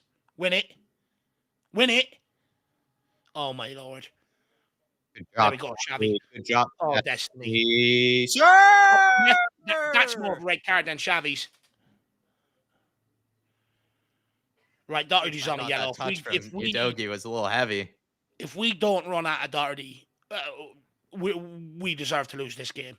He's on a yellow now. The guy's absolutely. I didn't know it was Matt Doherty. You're spot on. Absolutely need to be running at him now. Just go at him. Xavi, Udogie, overlap him. Run at this fucker. Honestly, he won't know whether it's Monday or Friday. Just run at this fucker. Oh, Richie. Fine. Clips it back post. Not a bad idea from Richie there. Just need a little bit more bend on it. Simon Coley wants a halftime reset. I need to try to get a goal before halftime. Brett Lockhead, you get the feeling that we could play for 5 hours and not score tonight. Yeah, it does. It's starting to feel like that. I'm not going to lie. Big up. How are you keeping, Brett?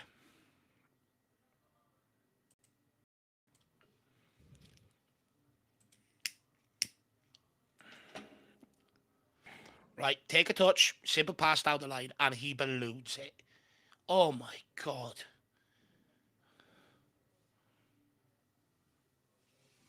Please, can we just keep it on the floor? Good challenge, Bergvall. getting lucky. Oh, good.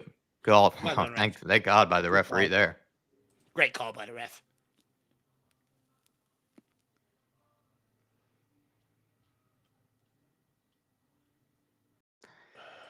Doherty has a record of reds since, says C4. I don't know Honestly, about that. I don't we're remember. making him look competent. This guy, within 15 minutes against Bulgaria, single-handedly ruined Ireland's chances of going to the World Cup. Single-handedly. We are making him look competent. It's embarrassing. If he's on a yellow and we don't rinse him and get a couple of goals down this off this side, we're shit. We are genuinely crap. Well, in order to do that, we need to have Xavi Simons have a good first touch.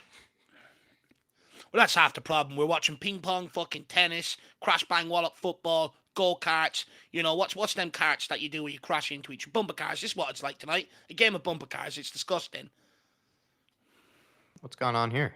Oh, he has to wait that stupid rule in it. He has to wait a certain amount of seconds. Why? Was there a head injury or? I don't know. It's just some shit rule. Big up, Andrew Spearshaft. Good to see you. Kudus comes away with it. Get rid of it if you can, man. He's not giving away a foul. Oh, he's so free. Get over Dogi's there. out of position here. No. That'd have been a hell of a finish. Would have been an unreal finish. Scoot reacts. Kudus losing possession a lot, eh? Yeah, he's not been as tidy, I would say, today. I think Xavi's been worse, to be fair, but and that's the thing, is that both of them is what's kind of before this game, of course, what's been nice about both of these players, Xavi and Kudus, is that normally they've been guys that you could really rely on not losing possession, you know, sort of being competent and safe with the ball, guys that you could trust to make the right decision or be able to have that good first touch to get you forward, but not been able to do that as much tonight, more so in Xavi's case, but Kudus hasn't been scintillating, I'd say. Just once again, a bit of that sloppiness has been carrying over. Very sloppy. Xavi there, not getting a foul. Good challenge from Paulinho. Absolute cruncher. Make a run, Richie. Make a run, lad. Well done, This Xavi. is much better from Now Xavi. Much better from Xavi. Get up and play on. Well done. Much better from Xavi. Whip out that card, ref. Whip out that card. It's a second yellow. They're starting to take yellows now. Go at them in the second half. Ref, book them for the scent now. Book them for the scent. Send them off. Get control of this game. Yeah, that's not a great challenge, actually. That's a dirty foul. He's pulled down the counter. It's a simple ball on the Bergval there. Anything but yellow would have been injustice. Would have had star campaign justice for Simmons. Much better from Xavi there, though. Maybe commentators... There we go. Loads of space. What's he going to do here? Yes, and Udogi. Oh, my Lord. His first touch is absolutely horrific. Oh, I don't know if it's the first touch. I just think the guy, for some reason, Udogi, it's like Brennan Johnson from 2 seasons ago, and maybe even last season. It's like every time he crosses it, it gets blocked. But you look at his first touch there. It bubbled up. Yeah. You know, first touch, you just a simple touch in front of you, whip it round the fullback. Oh. You are right. Every cross he does make, though, tends to get blocked. You are spot on. Come on, Simmons. Good delivery here. Romulus, we need you. We need you more than ever, Captain. My leader.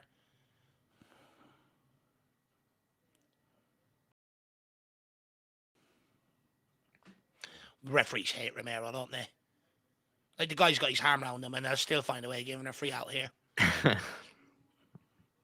Romero wants it back post here. It's a shocking delivery. Yeah. Well done, Udogi. It's behind Spence, though. It's behind him. Good ball, Good Spence. ball from Spence, though. Kudus cuts inside. Oh, shaking. You've got him on toast. You've got him on toast. Good ball. Oh! Wow. But unlucky. That's a good ball by Mo Kudus. It's a great pick out by Mo. He's got him on toast out there. Look, Bosch. Great ball. It's unbelievable. Unlucky. It's better from Tottenham Hotspur, though.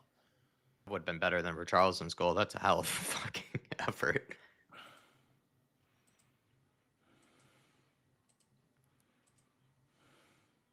Almost every single game I've seen Romero been talking to a ref. Yeah. I mean, he just... Well, last week, the ref wouldn't even let him speak to him, even though he's captain. Or that was Porro. Was it Porro? Or no, it was the ref. Yeah, it was Porro. All right, here we go. Come on. Richie, can you get loose? Can you get loose, Richie? Get in behind. Plays it behind Udogie there. Xavi Simons, not a good ball. Honestly, I wouldn't even It's give the them a same half story from previous games. It's just, again, like what Spurs do get forward, like they're struggling to even have a good first touch. They're struggling to be able to complete 2 or 3 passes together. It's just... I wouldn't even give them a halftime talk if I was Thomas Frank. I'd just walk in and say, you need to repent. Be better. Do 10 Hail Marys. Pray to the Rosary, because this is shocking. It's just be better. Well done, Romero. Get it under Ball control, from Spence. Vicario. Right, now pick a pass. Always going inside. Alina, man. Forward? Well done. Ref, that's another yellow. And he kicked the ball away. That's another yellow.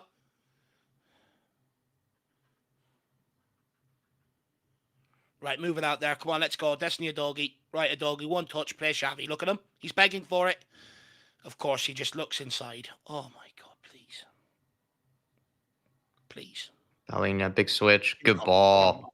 Let's go, Mo. Come on, Good Moses. ball. Kudus.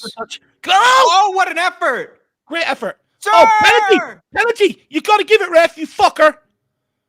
Sir! Oh, he's giving a free out for that. Are you shitting me? Sir! We're going to have a look at this. VAR has to be looking at this. What an effort from Kudus. You like to see that more often from him. Romero's asked the question. That's unbelievable from Kudus. Look at this. As soon as he touches it, it's just quality touch. One touch. Bosh, let's have it. It's a great effort. It's on the line. Well, it's on the line. No, it's on the line. Does he catch him? Does he catch him? We need a closer look at this. Does he catch him here? Oh, yeah. He's kicked out. Yeah. He's caught him in the upper leg. Caught him in the thigh. He's caught him in the thigh. You got to give a penalty here. Has to be. He's kicked him in the thigh. That's it, Paulinia. You tell him.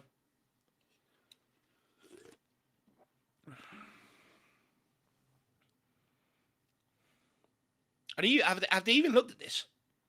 What's going on here? It's clearly not going to be given. Check is complete. So, how's that? Again, like if it's Liverpool, that's a penalty. If that's in the middle of the park, that's given as a free kick. So how's it not a penalty? If that's Liverpool, that's literally a penalty. I just don't get it. K32 is that Alan Smith on commentary. I hope not. That guy would send you to sleep.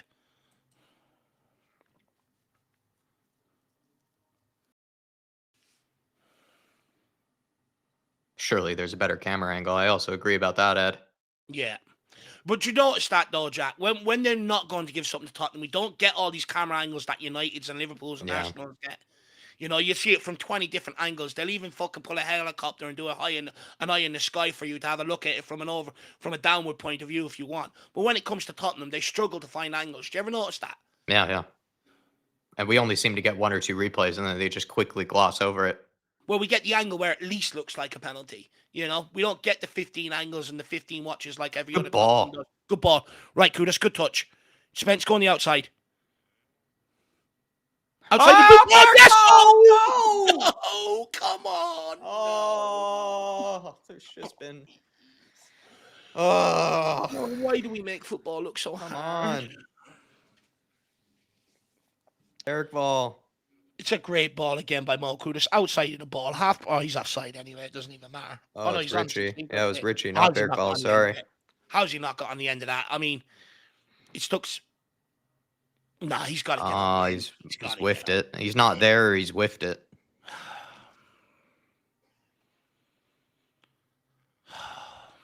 Four added minutes. Cap and pants, Spurs banter is good for business. I genuinely believe that's the way they see it, the Premier League, for sure. Jed. How's Richie not got on the end of that, though? Seriously, you're not going to get a better opportunity. Go long. It's in the box here. Crack that. Well on, yes. Spence, someone run. Good ball, Simmons. Kudos, take it out. Good ball, Barry. Oh, Richie. Where you going, challenge, Richie? Yeah, how is he not challenging for that? He's just standing there waiting for it to drop in behind. That's the way the defender is there. That's waiting for someone to crash in the back of him and put it in the back of the net.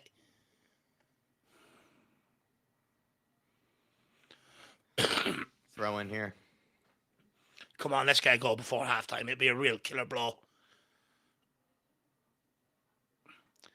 They'll come out in the second half with confidence if we don't score. Gone short with this one. Bergval, put it in the box. Something decent. Good delivery. Yeah. Oh! Romero. He tried to square it back across. Probably would have been better off trying to shoot there. His crosses have been dangerous. That's not a great ball from Jed. A shocking ball by Spence. Joao Polina. They skip past both of us there. Mickey.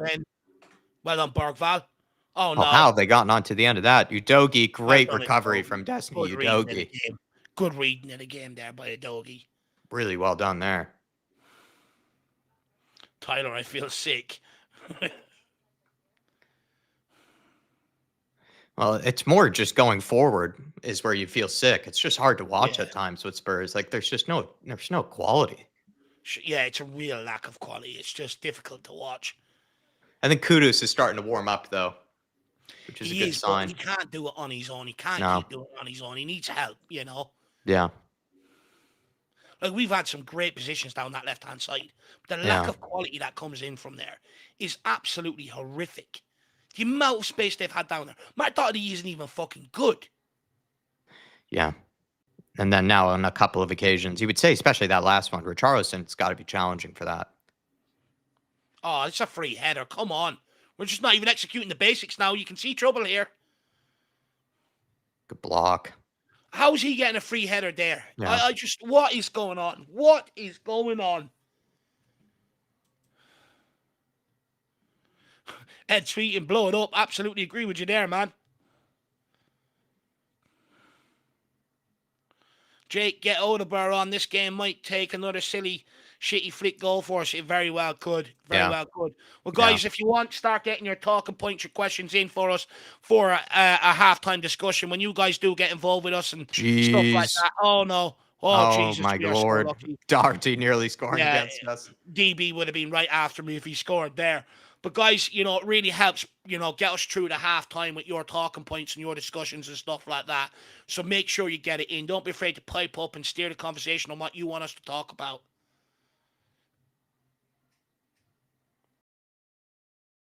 Not a good clearance there. I think it went off the bar. Yeah, it went off the bar. Jeez. It's that shit. You can't even score that. Oh. It feels like a similar story, Dave, from previous games, but I guess in other games we've just found a way to get something over the net, you know, and beyond the line. But this time we're not even good enough to do that, to like bumble something in at some point. Like it's just been really poor quality once again going forward, where Spurs they're trying to get it into good areas, but then once they do, it's just an overhit cross, a poor first touch, a bad decision. It feels like a similar story to Villarreal, to some of these other games that we've seen so far. Some people are saying we lack creativity. I don't know if it's necessarily that. I think we just lack quality to be able to create consistently, because we do have the ball in decent areas. We're just not being able to execute some of the basics here. I would just say they just have to be better, really. I'll be honest, that's one of the worst half of footballs I've seen in quite some time. It's just we make football look so difficult. The amount of sloppy touches, poor passes in the final third, poor decision making, you know, a lot of the time. If anything, the only quality is coming from Kudus. It's him that's putting the balls in where the quality is coming from. Everyone else is severely lacking. Destiny Udogie's had a done how much space down that left-hand side. Every cross has hit the fullback. And it doesn't matter if the fullback's trailing 10 yards behind him. He still finds a way to hit the fullback with the cross. He's got a bit of the Ryan Sessegnon about him. Ryan Sessegnon, that's something we used to pick him out for. Xavi Simons has been absolutely horrific. He's been no better than fucking Eric Dyer. He's put I don't know how many balls into the stands for throw-ins. We paid 60 million for this guy. We're talking about one of the worst teams in the Premier League right now. And he can't even complete a fucking pass. He's been absolutely shocking out there. You know, yes, you know, near the end of the half, he's had one or two decent touches in terms of takedown. But what has he actually done? We brought this guy in to be creative, to create chances. The guy is struggling to get the ball under control, let alone, you know, making passes. Paulinia in possession has given it away I don't know how many times. Bentancur, he's good at recycling possession, but now he needs to start trying to punt that ball forward. We are playing too many safe passes, backwards, sideways. We need to go at these. Let's not forget. By the way, people can sit there and say, Dave, you're being harsh. What did Frank say before the game? We want to go at Wolves. We want to put the pressure on them. We haven't done that. We have let them off. Unfortunately, we're looking at another slice of luck here tonight. A ricochet, a deflection, an own goal. A keeper putting the ball in the back of his own net. Because from open play, we are absolutely shocking to watch. Absolutely shocking. It's a bunch of individuals. There's no cohesion. There's no link-up play. Even the ball, we're trying to pass it around him. People's touches are flying 10 yards up in the air. 10 yards to the left, 10 yards to the right. We're passing the ball behind people. We're trying to play these long balls. How many times has Jed Spence played long balls? They're nowhere even near fucking Mo Kudos. It's absolutely shocking. And there's no excuse from it because our centre-back, Romero, is the only one that's got on the ball and completely de-switched plays and stuff like that. This is not a good half of football from Tottenham Hotspur, and we nearly got caught near the end, with Matt Doherty, and that would be the ultimate embarrassment. They need a wake-up call at half-time. If I'm Thomas Frank, I don't even walk in there and grill them. I hand them the rosary beads and I say, fucking 10 rounds of Hail Marys, please, because you need to repent. That is a shocking half of football. This is crash, bang, wallop. We look no better than Wolves, who haven't picked up a point this season. They have pulled us into their game. We are Tottenham fucking Hotspur. Get the ball down and start playing it around. We are wearing lily white jerseys. It should mean something. It feels classy. So start fucking acting classy. I'm starting to get pissed off. I've said it, I don't know how long. We can't keep relying on luck. At some point, someone needs to pull their finger out, show a bit of fucking bollocks and character, and stick the ball in the fucking back of the net. I'm starting to get really fucked off with what I'm seeing going forward. It's no different than last year. The only difference is we are set up better defensively to be able to handle it. And thankfully, that's why we're still in the fucking game now. But them forward players, bar kudos, need to pull their fucking hand out. Richarlison hasn't been anywhere near anything that's come into that box. Even the one he was slightly close to, he should have got on the end of it and he didn't. And I'm starting to lose my mind watching us going forward. Something needs to change. I completely agree. I mean, Ian Cook, member for 43 months, as an elite member as well, Ian, that's really generous of you, sir. He's saying the way we are playing, I might turn over and start watching the Ryder Cup golf. I mean, the Yanks I'm hearing are just getting absolutely walloped, so probably get a little bit more excitement out of it, Ian Cook, to be fair. Dave, I mean, on your point there, I completely agree. I think when watching it, it's just really sloppy first touches, poor decision making. At times when we can get turned and look to play forward, we're then immediately playing it backwards, going sideways. Some of the passes that are under no pressure at all, we're playing it behind players or we're bobbling it up in the air. That then makes it harder for the next player to be able to receive it and sort of link something together. It just feels like, to be honest, just again, really, really just poor cohesion and just sort of quality from the players out there. But some would say that this has been kind of a repeat of, kind of previous performances. So what do you put it down to? Is it really down to the players or is it Frank that needs to What can Frank do? Well, Frank's not asking them, we play it spent behind them? 65 million on a Xavi. He's not asking Xavi to, like Romero played the ball in the opening 5 minutes. He caught everybody out. All he had to do was control it.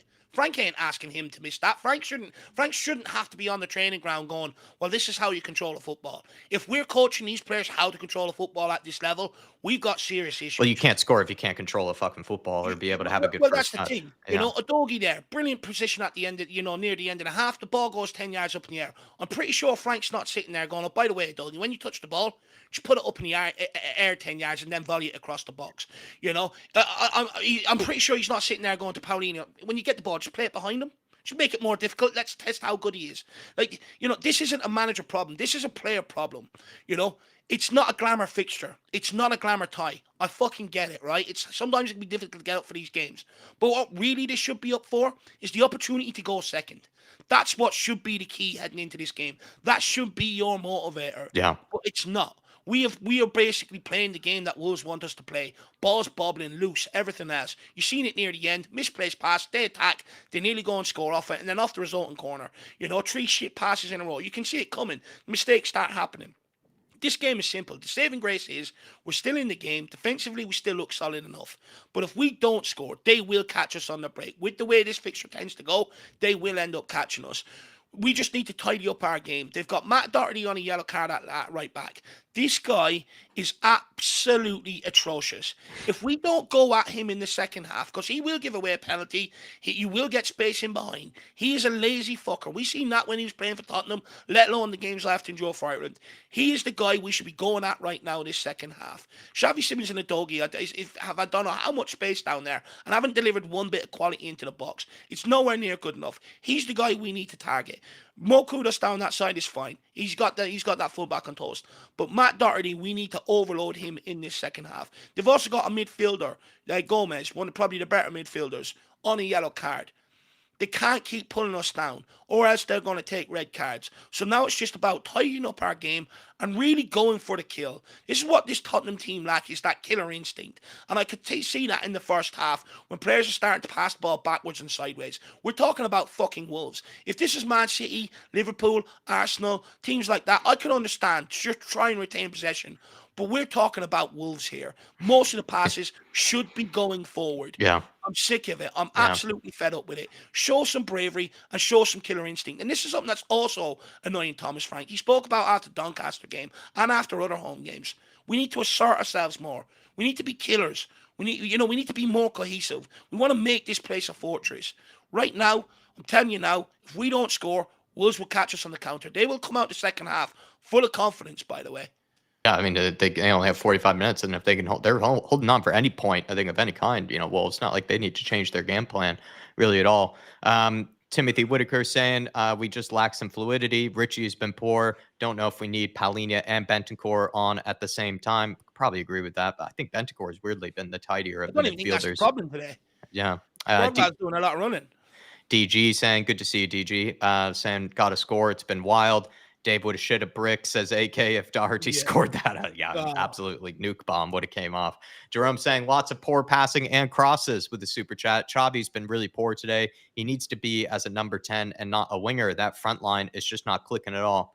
I would probably say maybe bring on someone like Odegaard to see if he can run at Doherty, cause Doherty a lot of problems. But I'm also not excusing Xavi, Jerome, because I think he's had some really poor first touches. He's had some really poor passes as well. Some of the big switches of play, he's just ballooned out. He's not necessarily been someone that you would, say, oh, just plug him into midfield, everything will be better, because he's had a lot of time, and space on the ball, and he's not even getting his first touch right. So he needs to lock in and get into the game. But I'm not saying drag him off or anything, but like he's had a poor game as well. But he did say that, Jerome, that he's had a poor day. Granted, he's a new signing, but let's not give this kid a free pass. We paid 65 million for this kid.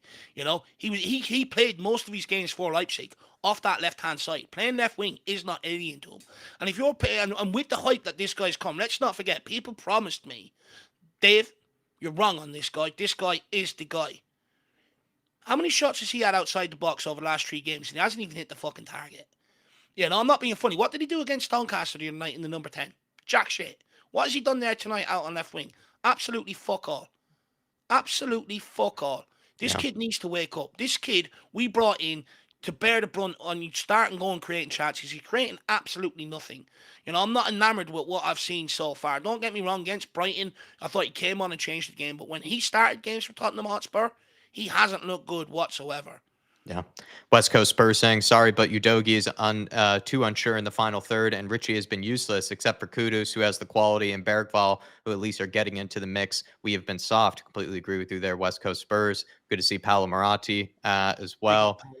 Adrian Chia saying, big up, lads. Crazy o'clock again. Doherty, OG, please. I think we need to get Odegaard on if we need to get that own goal from Doherty. Just need to put the pressure down that side. And the problem is, though, is that we've been getting it down that side. Udogie has either taken too long to put in a cross, somehow also as well is not really causing Doherty enough problems. And then Xavi Simons can't even get his first touch right to be able to run at Doherty and cause him problems. He is there for the taking. He is there to be taken advantage of. We're just not good enough at the minute, Adrian, to be able to do that. Big up to you, sir. And hopefully we can get a goal for you, while watching this at crazy o'clock in the morning. James Coffey, big up to you, Jamesy, up in New York, saying terrible first half. As I feared, all Spurs do is just push it out wide, and then nothing ends up happening out there. Take Xavi and Bentancur off. bring on Sarr and Odebear. Dave, do you think Sarr is a must? And then it seems like some people have been clamoring for Odebear to come on. One reason why I put Sarr on is just to go after that ball and start pressing it. I am sick to death of watching that back line rotate it. I feel like when Sarr plays there, they don't get anywhere near as much time on that football. So for me, I definitely think that's one call you could make to get him on there, look to go and press the ball, and that way win the ball higher up. That way it's only one pass and you're in. Look, I'd give Xavi another 10 minutes and I'd say, look, if you're not performing, you're coming off. It's that simple. I'd be telling Odeberg, get out there at halftime, warm up, stay fit. You could be coming on very, very quickly, or even Johnson for that matter. Yeah. But he has been absolutely shocking. Absolutely. I've been so underwhelmed with him so far. It's just nowhere near good enough. The reality is, sometimes you could just need halftime, relax a little bit, regain your thoughts. Could come out a different player, but he's that sort of player. I'd give him the first 15. And the other thing too, though, James, is that if he doesn't push on, this is why you have, these subs. This is why you have this rotation so that you can bring on guys to be Yeah. better and just have that impact.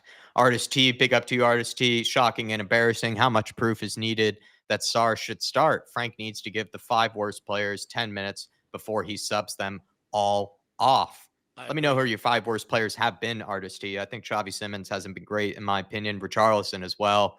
For Charleston, I think is just dying for that competition. I'm not saying he wants it, but I think it'd be relief to have someone like Solanke or Kolomwani available for this game, just so that you can put on something different. Whereas at the minute, he is the only striker to pick from. So it's kind of a tough place for Thomas Frank in that regard, because we all know Matisse Tell, he's kicking fresh air whenever he gets a chance. So it's just not a lot of You options want to send out a really at the statement? minute. Bring on Dane Scarlett. That'll send out a statement. That'll send the statement out to Matisse Style. And that'll send the statement out to Richarlison if you bring on Dane Scarlett today. Yeah. If things aren't going well. And to be honest with you, I would. I Yeah. would. I'm not going to keep sitting there watching that shite. My striker's kicking fresh air. At some point, you go, okay, these superstars, a lot of money, don't care, they're not doing it. Let's give the kid a go. I wouldn't be adverse to it. But also, to RST's point, I mean, this is something I tried to bring up on Ranch Postecoglou. When you don't play Sarr, we're crap. Sarr, the amount of work rate that kid does in the team in terms of running around, winning ball and everything else. When you don't play him, we almost look a bit, lackluster, lethargic sometimes. He is absolutely crucial. Postecoglou, I think, learned a lesson because towards the end of the season, he brought Papa Sarr back in. But you also look at the amount of games that this guy affects Papa Sarr. Don't get me wrong, he's not pretty on the eye. He's not a guy that's going to get on the ball, start spraying it around. But it's just his sheer endeavour and work rate causes chaos. Yeah. Big up to you, Artist T. Let me know some of those players that you want to take off, Art, because for me, Xavi, Richarlison haven't had good games. I feel like Palhinha hasn't been that great, to be honest. I think Bentancur has been a bit tighter on the ball, but I'm not saying Palhinha's been terrible. It's just maybe we don't need both at the same time for a game like this. I think you do need to get Sarr on. Bergvall, I think, has gotten better as the game has gotten on, to be fair to him. I would definitely keep Kudus on. He's probably been our best attacking threat so far and looks the most likely to potentially score in this game. And then Jerome with the super chat. Appreciate your support, Jerome, saying Odebear should be on the left and move Xavi into the middle. I am sure that Doherty will be on a second in yellow when we do that. Probably. I think Odebear is just good because we just know how direct he is. He's going to be running at Doherty the moment that he gets it, which is probably what we need in this game. It's just someone to be that direct sort of player and force Doherty to come out and actually make a challenge. And we know that he's going to miss the challenge and he'll probably be flagged down for a second yellow. It's not so much Odebear coming on. I sort of agree with that. Get him on the ball, let him drive at Doherty. He will commit Doherty and he will take him down. It's just more so pushing Kudus into the number 10. If he can't control the ball, I'm not moving a Xavi, yeah. You need to be even tighter. You need to be even more on your game in that number 10 spot. So for me, if he doesn't play well in the first 10 minutes, haul him off. I'd keep Bergvall out there. I wouldn't be moving Xavi into the number 10 because what you're saying is, effectively, it doesn't matter how shit you play. We're going to accommodate you. No, you got to lay down the marker to the guy. Haul him off. Let him hear that fans were unhappy with his performance, and hopefully, he comes out. Midweek and plays a lot better. Yeah. I wouldn't be looking to accommodate him. He hasn't done anything special to be accommodated, to be quite frank with you. Doherty has been subbed off, says Jason Bell. Well, Fuck. Out of the cards now. That was Here's one of Spurs' good chances. There's my game plan gone.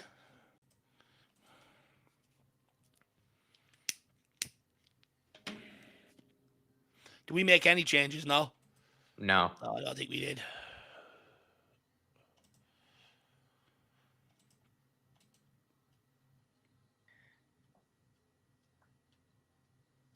Truth be told, says, sorry guys, I disagree. I think we've been playing great and the goal is coming. I frankly I disagree. do think, you keep knocking on the door. Eventually, I think a goal will come. But it does feel like one of them games we could be here for 10 hours today and still not score. I think it's just down to the players, truth be told. I don't think it's like the tactics or anything that have been terrible. I just think that the players have really just been so underwhelming at times. And then when they have had chances, they've missed them as well, which is the frustrating bit. Like maybe you can play poorly, but when the chance does come, you got to take it. And once again, we just don't. That's the Udogi, problem, though. Udogi had that crossing situation. Like doesn't even get an actual ball into the box. It gets blocked. Richarlison 2 times, should have been on the end of something. And then you had that other moment with Kudus. Like I love Kudus, and I think he's probably been the best player on the pitch tonight. But he's got to be burying that. And then you've had some other moments here and there. But I mean, like this is Tottenham's problem because like 1 minute the winger doesn't do the right decision, you're getting frustrated. Then he does, and then the striker makes the wrong decision. Yeah. You know what I mean? It's always that final piece. It's just whoever it is, it doesn't matter. It just lacks. I just think, Kudus, of course.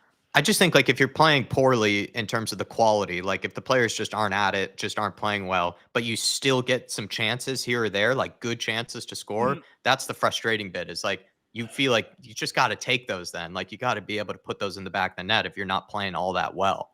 Because then you just give yourself that belief. It's like, all right, maybe we haven't started off brilliantly, but we got our goal now. We can relax like a little bit here then, sort of start to ease our minds, ease the stress or the tension with it. But Spurs aren't even good enough to put away some of the chances that do fall their way for whatever reason, right? That, whether it's our own good work or a bit of luck, we have had chances that have randomly come and we just don't take them. And it's been the case, not just this game, it's been the case both last season and, for the part this season. Since we saw Harry Kane, it's become a huge problem. Even Sonny tried, but since we've let him go, it's just becoming worse again. No. Just don't have that clinical edge to us, even when we're playing bad. But this is this is an ideal for Xavi to say, Dave, this is why you paid 65 million. Come out, second half, new attitude, brilliant delivery. Let's see what you can do here. Yeah, I sense a set piece. That could be a way for us to just scrap one here. Definitely can easily happen. It's the wrong option with the outswing. Yeah, I would say Xavi's got to be taking that. What he's going through. But I mean, it's just simple shit like that. That's an in-swinger all day long. It's just continuously wrong decision making. You put that in on top of the defence and the goalkeeper and you ask the question. What you don't do is go, we'll swing it outwards when we don't have anyone sitting there for it and make their job easier. It's just some of the decisions. I need to start questioning the IQ of modern day footballers because there doesn't seem to be any. No football intelligence anyway. Good ball from Destiny Udogi. Xavi. Good option. Inside. Good switch. Ball. Jed, take him on, son. Please be positive. Why are you playing it in a Bentancur? Take him on, Jed. Take him on. Even there, though, like the touch and everything, it's just shocking. It's just no fluidity. Good ball, Romero's been the best playmaker tonight. Kudus. What's he doing out this side?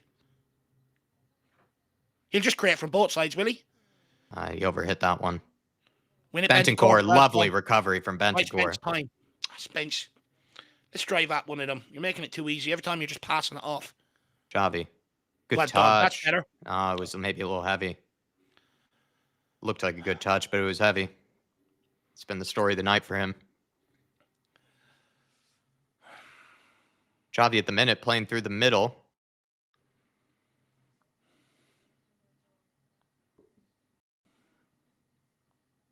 Try to find a Bentis. We are talking about Wolves and they can't even find gaps in there. Oh my God. If I have to watch them pass it back one more time. They're that shit. Just ask questions and turn over second balls. It's not difficult. Just stop passing it backwards and fucking sideways. There we go. That's more like it. Let's go, Kudus. Go on, Kudus. Go on. That's out for a corner. That's ours. Well done, Mo. That's more like it. Bit of endeavour. See, it's not hard. They can't defend. Just ask questions. I'd rather that than fucking passing it backwards. Nicholas Walker, I love how we've been playing just individual errors. That's the thing. If we tidied it up, people stop making these, we'd actually be a good outfit, a good football inside. I can see the patterns there. Like, we create space. Just no killer instinct. I don't think that was a corner. got to be right. No. Wow. Looked like it went off the player. Ref! That's in the back. Good call, Jacko. He's on a yellow as well. And he's dissenting again, ref. Can we get some control here? Can we give him a red? Maybe they gave him the captain's armband, so he's given some leeway. Here we go. Johnson's being told to go and warm up alongside Pedro Porro. 2 I don't substitutions mind coming. it. Frank is not happy with what he's seeing. I think Jed Spence would be hauled off. He just keeps passing it sideways. Yeah, he's not. Will not like that. And then what do we think? Xavi Simons probably the other one that's probably got to come off, I'd argue. Yeah, you don't take Kudus off, surely. Oh, Good come on, turn Richie. from Richie. Play him, Find that play him. ball. Oh my God, it's this shit like That's this. Spurs and Exhibit A. That's Exhibit Oh A with my us. God. Every other team That's a plays good that chat. That's a good opportunity to get forward, and Spurs he's in. can't even do that. He's in if he gets that.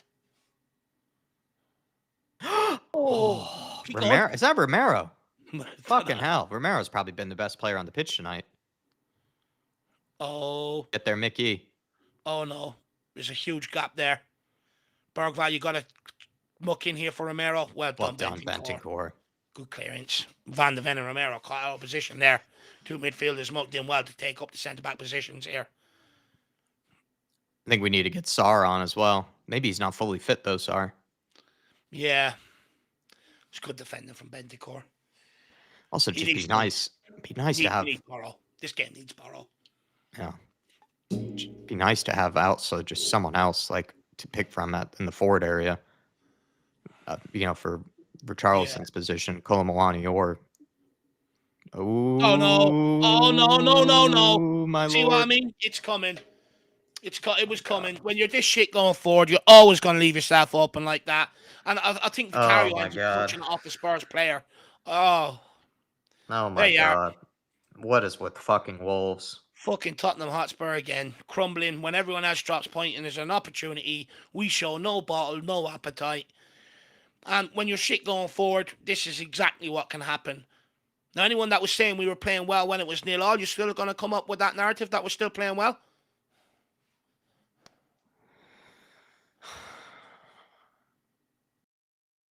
He just even hits it off his own player. It's just calamity. We are just calamitous. Vicario goes to push away. Does Vicario need to be doing better here? Better parry, maybe. It's just Tottenham's luck, though, isn't it, Jacko? You know what I mean? It's like, yeah, maybe. Could be catching not that. Really, He could be not catching really. that. No. Could be catching it, Vicario. His ball skidding off the surface there. Hard to tell. Yeah, I don't. It's not good. I don't even know who to blame anymore at this point, Jack. It's just mistake after mistake. To be honest with you, I blame Richarlison. He plays a better ball there. Kudos is in. It's 1-0. That's the difference, right? I'm thinking about Vicario there. I think that might be the first set piece we've conceded. First set piece we concede is to fucking Wolves.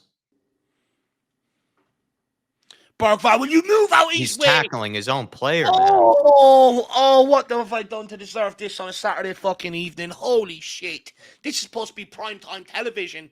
Honestly, Barney the Dinosaur would be better than this. Oh my God, we can't even complete passes. We're rattled now.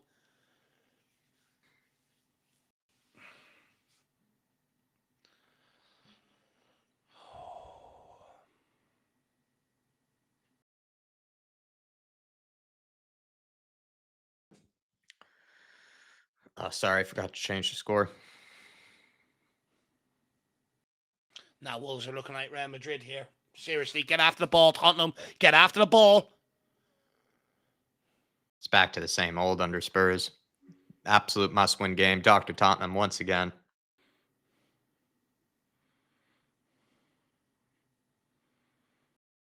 Anyone going to help Richarlison on the press, or everyone just going to stand there and watching him press 4 players here on his own?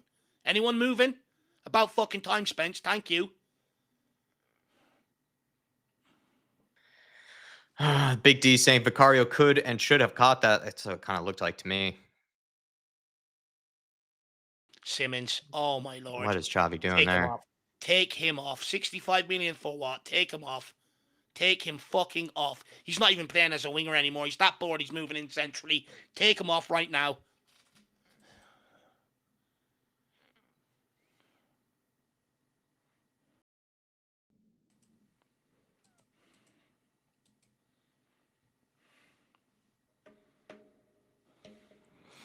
Why is it that Wolves just seem to be able to show up against us every fucking time? And we can't do.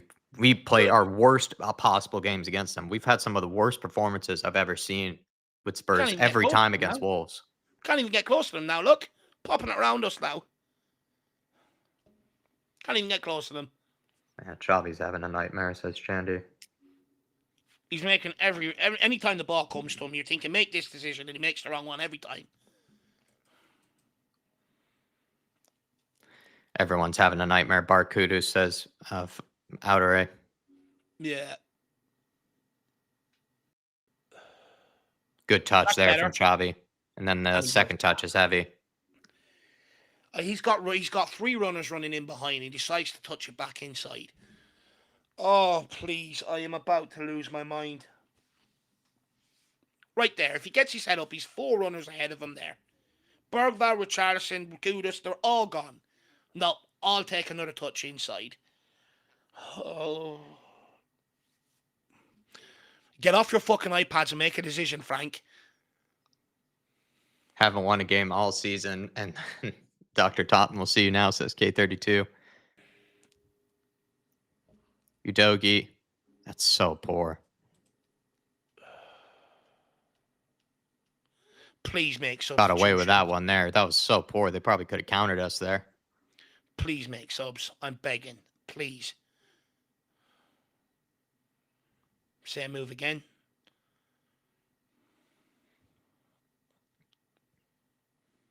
How long? Why are we popping it around? They're all going into the shell now. They're all relying on Kudos now. It's another good ball. Paulinho wins it. Oh, it's a good ball from Kudus there. It's a good clearance. Jed, man. Oh, my God. See, this is the problem. When you're losing a game, just go back to basics. Stop flicking and fucking tricking. Can't even complete a pass, let alone fucking that. Seriously, who do you think you are?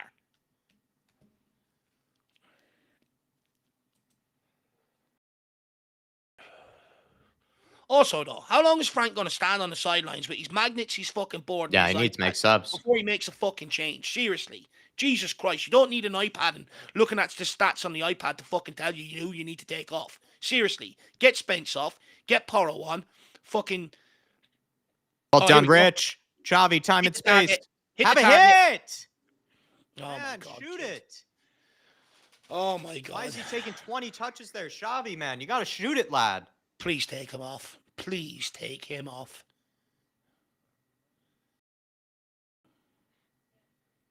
He does well, but then he's got to release it. He's got to hit it at some point.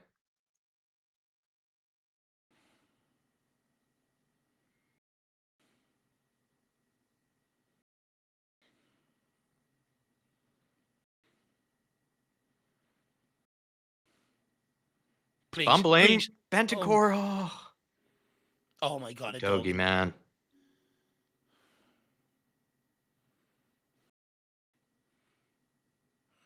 Well done, Bergvall.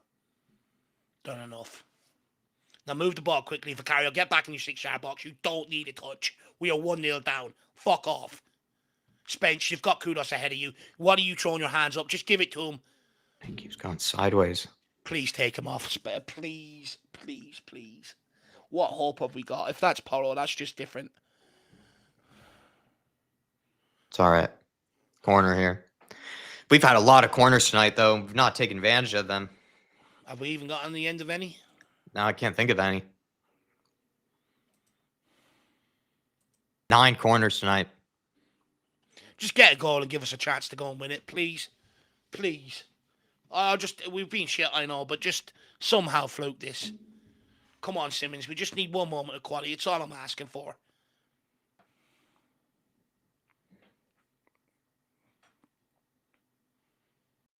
It's straight into keeper. Oh, my God.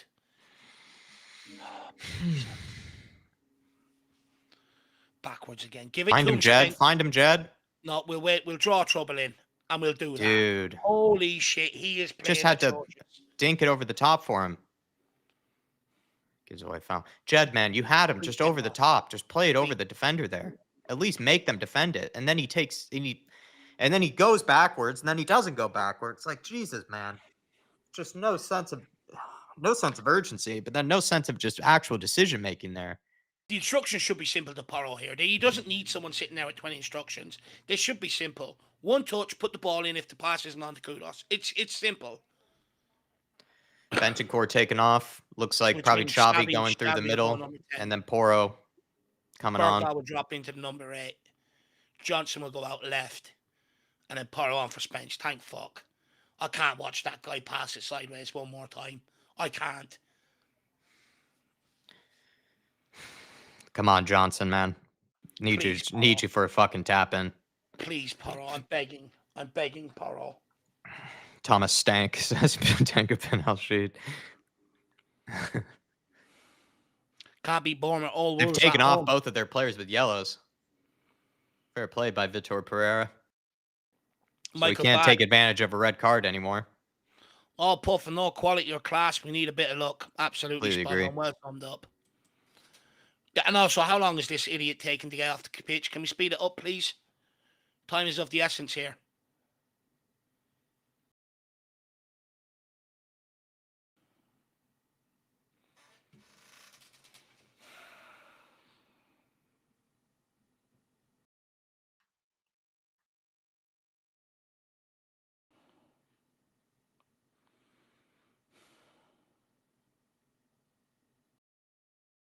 Well done, Porro. Get rid of it, Xavi. There you go. Let's go, Doggy. Got time now. We've got Kudus on the left. Right, Kudus is on the left. Interesting. See what Mo can do. Don't play him. Loses it. Fucking hell. This left side is cursed. This left side is absolutely cursed. That or if Kudus is starting to lose it, we really are going to struggle tonight. I don't get why you would take Kudus off the right when every time he's got the ball, he's destroyed the man. I think maybe what Frank's thinking is Porro will take up the bulk of the creativity across that side, get Kudus this side to get a bit of creativity from both sides. Maybe, yeah. It's the only logic I can think behind it. Well done, Bergwijn.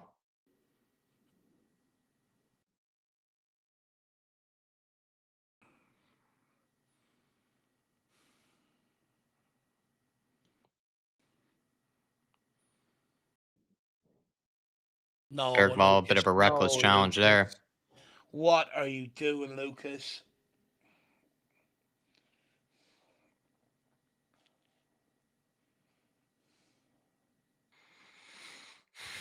That speech from any given Friday. I've made every mistake a man could possibly make. It feels like that is a quote for today's game. I mean, how did you even dissect this after? You know what I mean? It's just one of them. It's shit game. Really bad. It really bad kills. Day at the office. Yeah, but it could be worse than that. Like it's just you have to have a very quick response. Yeah. If you don't get any, I need to at least get a point from this. Like this is the thing, and it still won't be happy if you only get a point. But a point is you can't lose. You can't lose at fucking home. A point's not good enough from this game. It's just it isn't. Absolutely isn't. But you can't be walking out with no points here.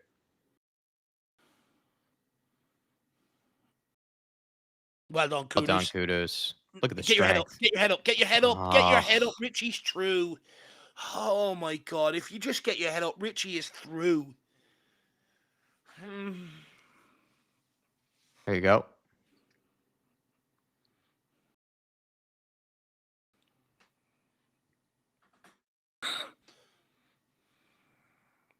Win it, Van der Ven.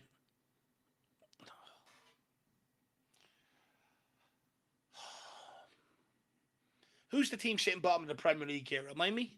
Yeah, seriously. Tango bin al-Shi. Drive it up the middle. If you want wings, go to chicken. KHO, point would be improvement. To be honest with you, it'd be embarrassing walking away from this with a point. Wolves have been destroyed by everyone else. Barrows.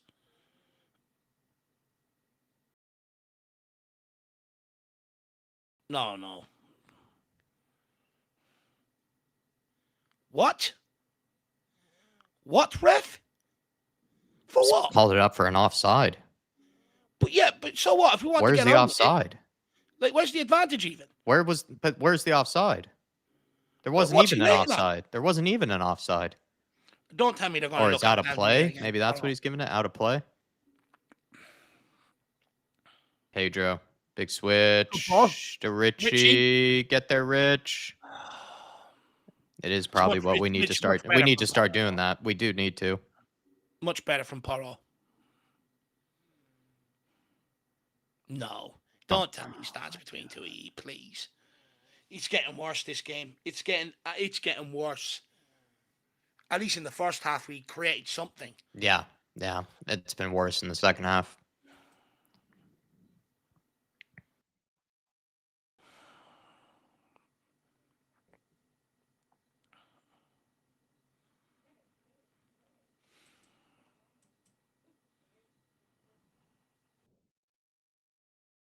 Oh, Bergval, you Bergval, you can't can do it beat for up there. pace here, lad. Oh, my Bergval, you can't do that. Oh, Bergval, what are you doing? Why has he slowed down? Is he not aware the guy's up his fucking gicker?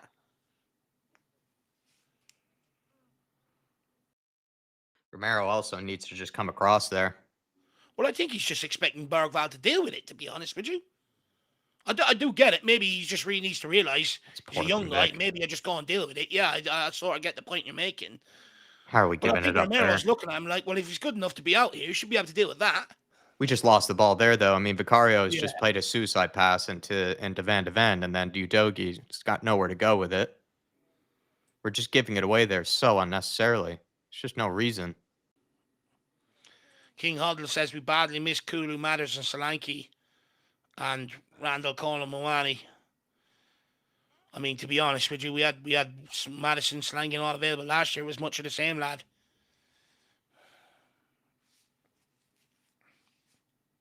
My only hope is Porro with different angles of passing and crossing here. First of all, just needs Johnson to stay on side.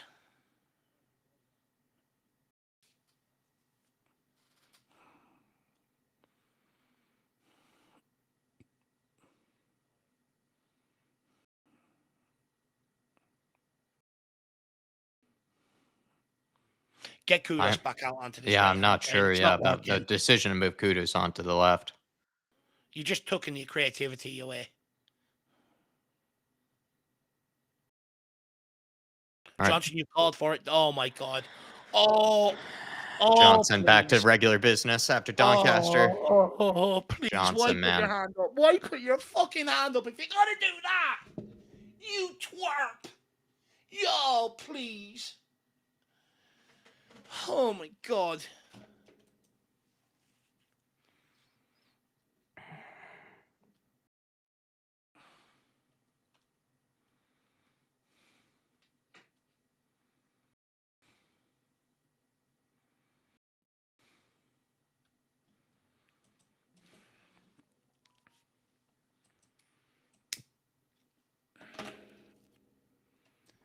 Steve Hope says you Premier League fans are hilarious. Well, then fuck off and watch your League 2 team then. Then we're all whiny.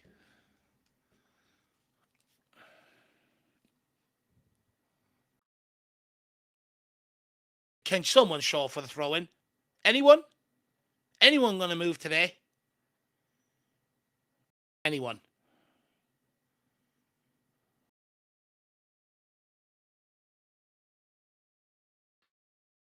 Oh my God. I don't blame him there. Oh, I don't blame him there. I mean, no one is making a move for the throw in, and then when he received it, there was nowhere to go with it.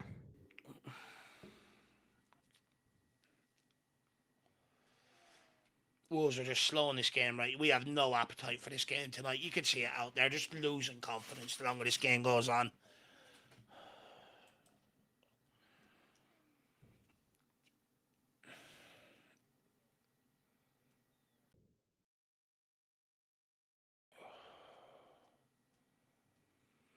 Paolo Moratti can in and tell me what the hell the game plan is right now. I mean, I agree. I think Frank's fucked it up with his choices off the bench, to be honest with you, and his reshuffling of the pack.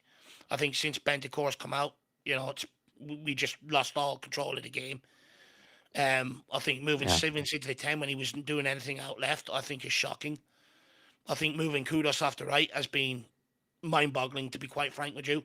I think that's been an absolute shocking decision. He's took our most attacking threat out of the game. He's done the opposition's job for him. All Brennan Johnson is doing is going backwards too every time that he receives it. They're just closing up on him. going nothing but backwards. And then, like Frank, you say there, taking Bentancur off, like this game, everyone has just been so sloppy in possession. But you would probably say like Bentancur might have been the only player that wasn't as sloppy in possession, and he took him off.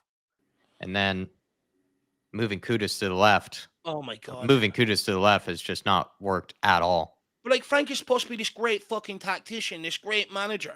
Like these are simple decisions. Like, okay, fair enough, experiment with Kudus going out onto the left, but then realize it's not working and change it back. You know what I mean? Yeah.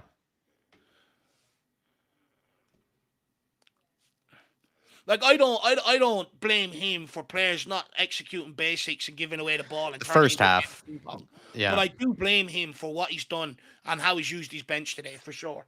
Yeah, I blame him for the second half. The way that it's gone in the first half, I think that was just absolutely on the players. The way the second half has gone, though, it's gotten worse.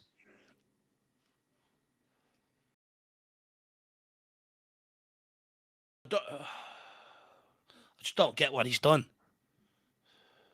It's not worked. It's getting worse, if anything. It absolutely has gotten worse. At least in the first half, we did have like little chances. Oh my gosh. Oh my God. I mean, Van de Ven is, or sorry. Oh no. Oh no. Oh, Romero, what have you done? I think this is going to be a penalty here. I'd be surprised No, if I it's don't not. think so. No. I just don't. I mean, Romero's probably been our best creative player today. That's the also shocking thing. He kind of clatters into Romero.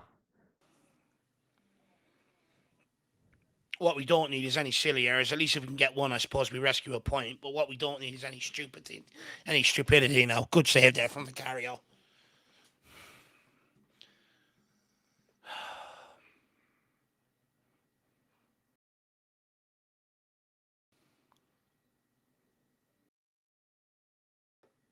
Oh. Xavi Simons nearly hitting it into his own net. We are only getting worse this game.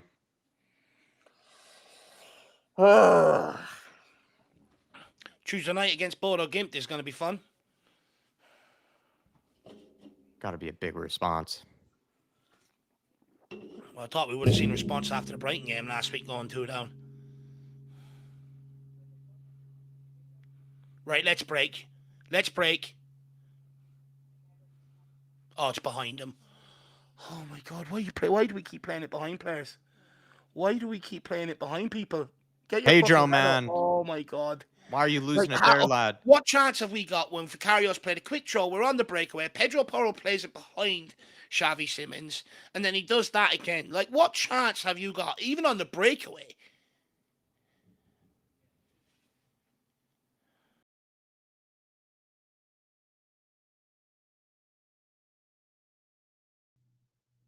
Oh my God. Oh my God. Please, just end the pain. Just turn the stream off, please.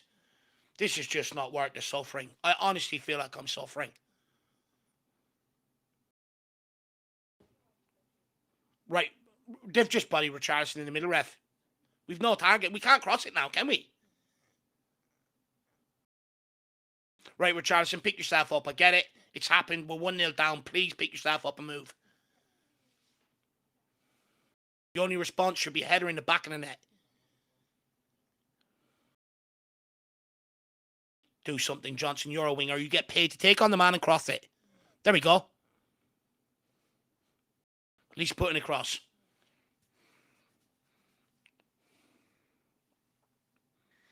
75 minutes gone, 15 minutes left. We need an absolute unbelievable 15 minutes to try and win this game. The thing is, I still think it's there for us. Just need to show 1 or 2 moments of quality. You get a goal quickly. This is the frustrating bit, is that we haven't taken advantage of any of the set pieces we've been given. If we should have a set piece goal, we can actually go on and win this game. What the fuck is Johnson's just playing silly buggers with someone? Simon Cawley, 15 minutes, Dave, suffer. I know, man. It's just been one big suffering day today. Watching this game, I just feel like, I'm being forced at this point to watch this shit. Wolves have dealt with every single set pieces today. I've jinxed them today. You brought it up and I sort of tried to go out to mention how good the deliveries have been from Kudos and Sipples. And Yeah. then every single one since has been useless. Come on. Here we go. These are the game changers. Let's go, Poppy. Let's go, Wilson. These are the ones. Rectify it. Get Kudos back over to the right-hand side, please. Bergvall coming off. Sarr will come on for him.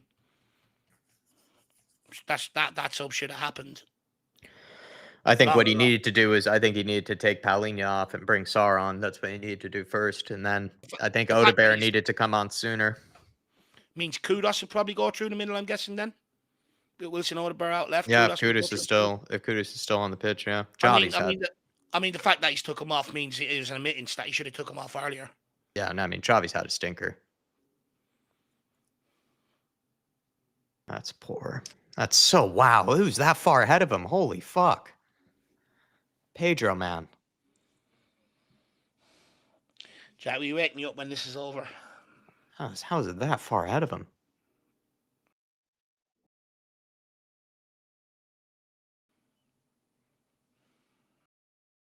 Right, I want to see these subs run their arse off now. This is what this is going to require. You're going to have to suffer out of possession and fucking run. There we go. There we go. Can we get it done quickly here? He just did their best impersonation of us there. They're trolling us. Kudos, get turned. There you are. Kudos. Go on, Kudos, smash it. Oh. She doesn't fall for him. Win this. There you go. Sir. Go on, it's all right. Go on, Wilson. Go on, Wilson. Oh. Go on, Wilson.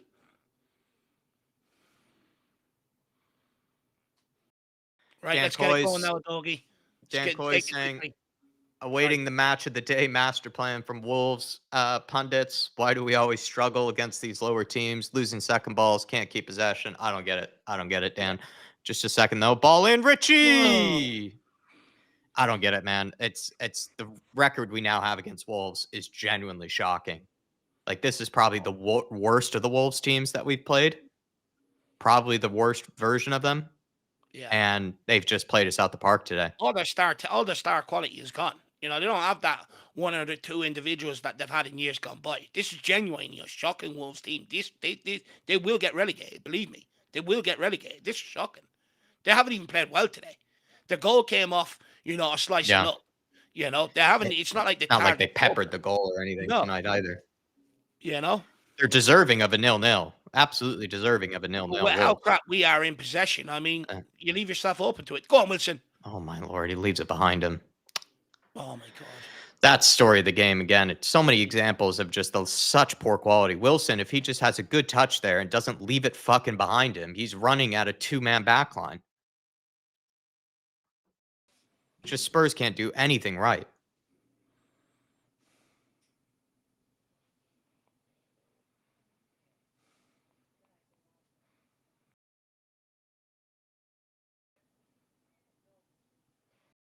Man on. Man on. Oh my God. Now we're just creating our own problems.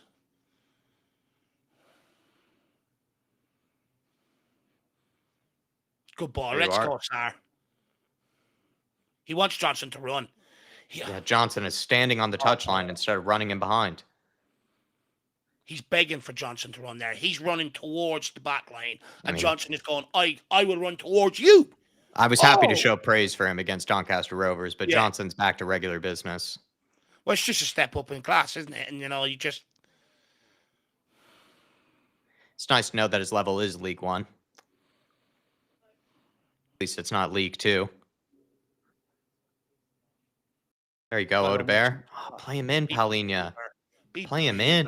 This is why you need to keep on Bentancur, I think. Playing this safe football, it's not going to score. Have one, Have a Rambam. I don't care. Yeah, might as well. I'd rather that than continue to pass sideways, to be brutally honest. Well, Romero's actually, in my opinion, probably been the best player on the pitch in terms of... He's the only one that has actually played passes forward at times. Look at them Spurs fans. They're all suffering. Oh, this has been a drab fest. All their heads are down, shaking their heads. Everyone's suffering. Is there even any point of doing a post-match reaction and Twitter reaction to this shit? She's going to be embarrassing.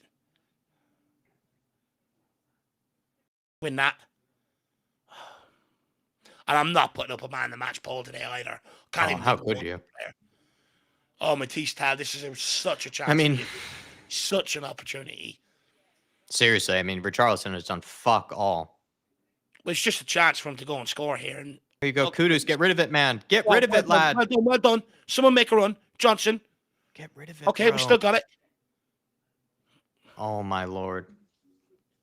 Oh, my Lord. Oh, my Lord. Kudus lost it 2 or 3 times there. We somehow get it back. Joao Palhinha gets the ball, fires a shot he should absolutely not be shooting. He has Richie, who's probably offsides there because he doesn't know how to fucking stay onside. But seriously, how is Joao Palhinha shooting that? That's just so I don't know why terrible. Johnson's shaking his head for not getting that ball. I mean, everyone else feels the exact same when you're on the ball, kid. So please don't do that. Who's this monster coming on? Size of this fuck. He's gonna cause problems. Oh, they're taking Strand Larson off.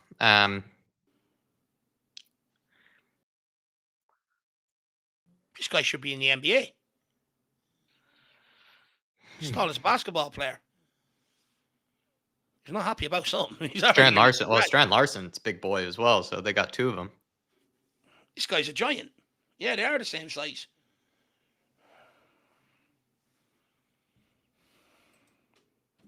Udogie's off. Tal is on. Spurs maybe going to a back 3. I don't even care at this point, to be honest. No, I mean, you got to chase it. You got to chase it. You got to at least get a point. Yeah, I just want to try and It's score. disgusting, even if we do get a point, but you have to at least get something. Tactics are out the window now. It's just send everybody forward and hit long. You know what I mean? There's no tactics involved in that now. Tactics gone out the window. Forget patterns of play. Just stick it on them. Vic, at least take your time there. Don't balloon it out of play, man. Jesus Christ. Everyone has been fucking awful this game. Every single player. Vicario, you had time there, but also as well, man, if you are going to balloon it, at least keep it in play. Please just put me out of my pain. Put me out of my misery. Watching football. And, I mean, look back on the goal. Vicario's at fault for the goal, I think. I'd hate to say it because it's just, I think he's got to do so much better with the parry, or he's just got to fucking hold on to it. Everyone's had a fucking stinker today, except probably maybe the back line of Romero and Van de Ven.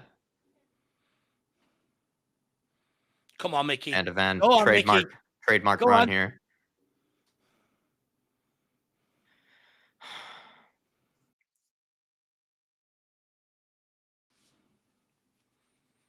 Just take the ball off him. Oh, what? Oh, my God. That's it. Have a go at the line, Mickey. He's a dick. We know.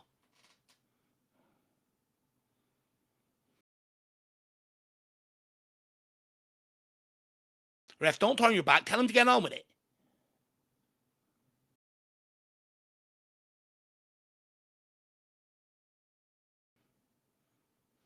Udebar bounced that ball off that Wolves man's head. He's fucking me off now.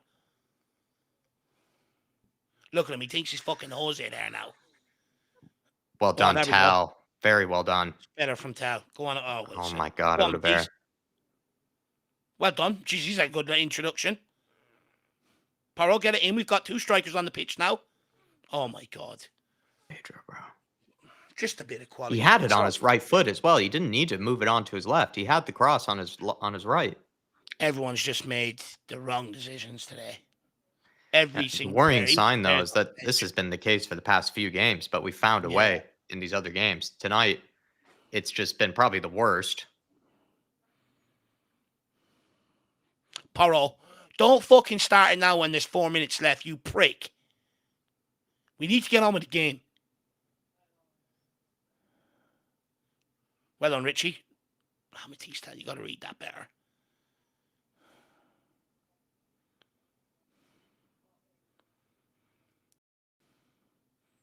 The subs really need to go and chase this now.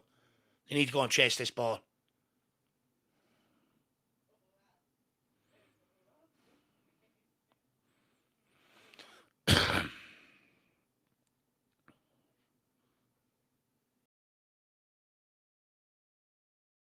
Oh, no, don't let him do that to you. Don't let him out. There we go.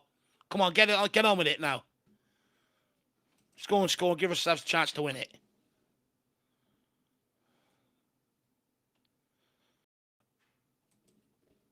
You going to go along? Yeah.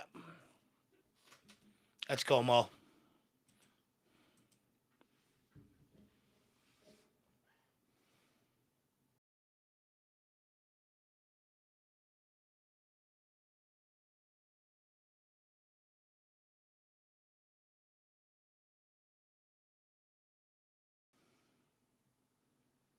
What the fuck was that? Looks Can't like even we don't see have the any goal. idea what we're doing anymore from No. set pieces. That is terrible from Sar. Can anyone actually show any bit of quality for once in this game? Anyone? Calling on anyone? Anyone from the stand? Sar there is touched it 10 yards in front of him. Just no one has had any ounce of quality. Here we go. We're going to be punished now. What a challenge. Seriously, Romero and Van de Ven, I feel for them this game because it's just been, it pretty much should be a clean sheet. It should be a clean sheet for them, but everybody from midfield to the fullbacks to the forward line, all of them have been so poor on any depth of quality. I agree Like with no all one can there. complete a pass, no one can have a good first touch, a second touch, a third touch. Everyone has given it away 10,000 times. Everyone's playing sideways, backwards. It's been so poor. I agree with Ed RS for Syria. I don't even know what we're watching anymore.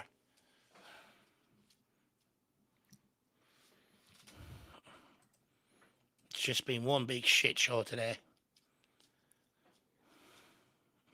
I think Romero and Van de Ven are the only ones who can lift their head high because I think they probably do deserve a clean sheet. Like Wolves really haven't actually threatened this game. We've just been so shit that we have just left the game open for them to shit house a goal, and they did. And then Vicario couldn't do his job. Well, Again, Van de Ven and Romero have dealt with everything tonight. Oh my fucking god, Poro. At least give him a Or chance. Johnson. Fucking Johnson, man. Johnson, fucking hell. Holy shit. There have been so many examples of like you really question that these guys are even Premier League quality tonight. Are they even training?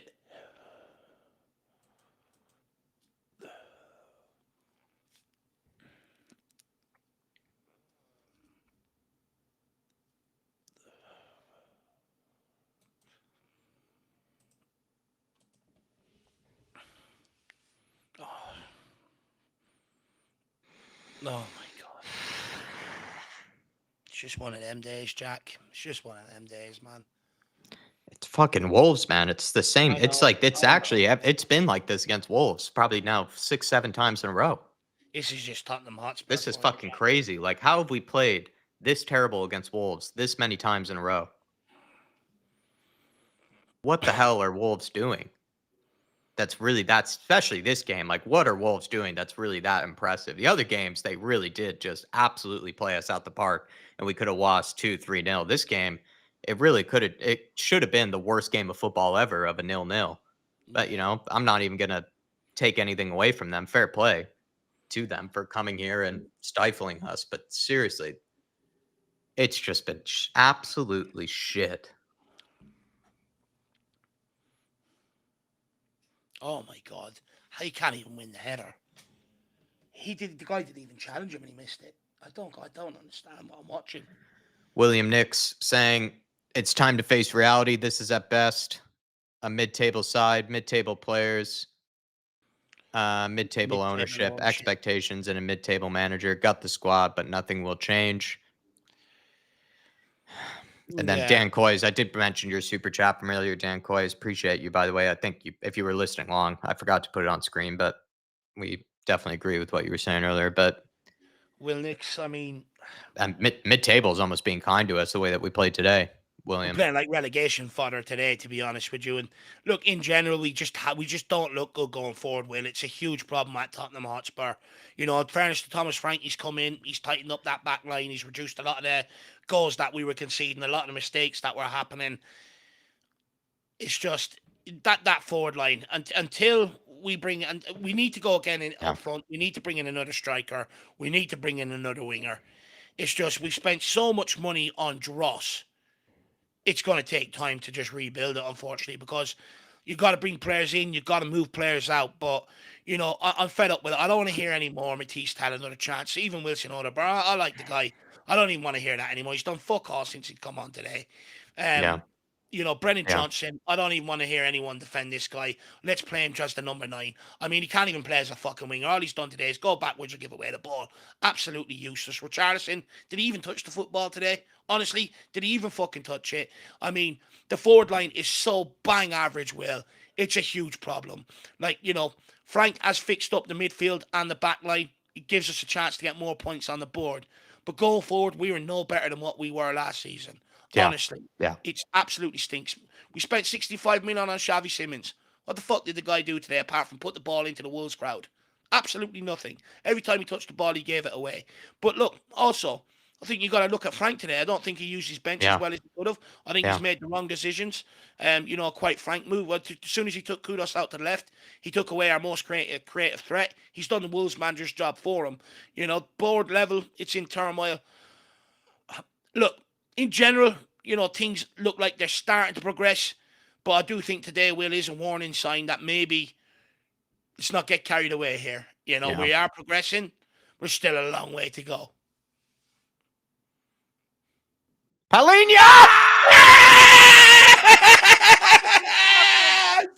Yow! That's his 4th goal of the season. Kept him on the Come pitch and he on. did deliver. We don't even deserve it. We don't even deserve it. Let's go, Zhao, baby. I said from the get-go, shithouse a fucking draw. It'd still be disgusting, but let's shithouse something, please. What a strike. Fucking hell.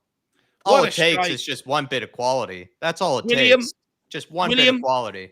You're a good luck charm now, William. You are. Big up, William. You're our new good luck charm. Come on, Zhao. What a fucking finish. Once again, Joao Palhinha. Do we need to put Joao Palhinha up top? Matisse Tal for the winner. It's a good play there by Matisse Tal. Nice and direct. Who lays that off? Kudos. It's a fucking great layoff. Was it Papa Massar? It's an unbelievable layoff. That it's perfect. It's right down for the cushion strike. And it's why we keep saying this kid Sar has to play. He's got to play. So he finds goals and assists, Pat Matasar. He knows how to contribute goals and assists. How many times has the ball come into a player like that with the back to goal today and they've done fuck all? He just cushions it off, moves out the way, have a strike on goal. Better hold up play than Richarlison all night in that one moment.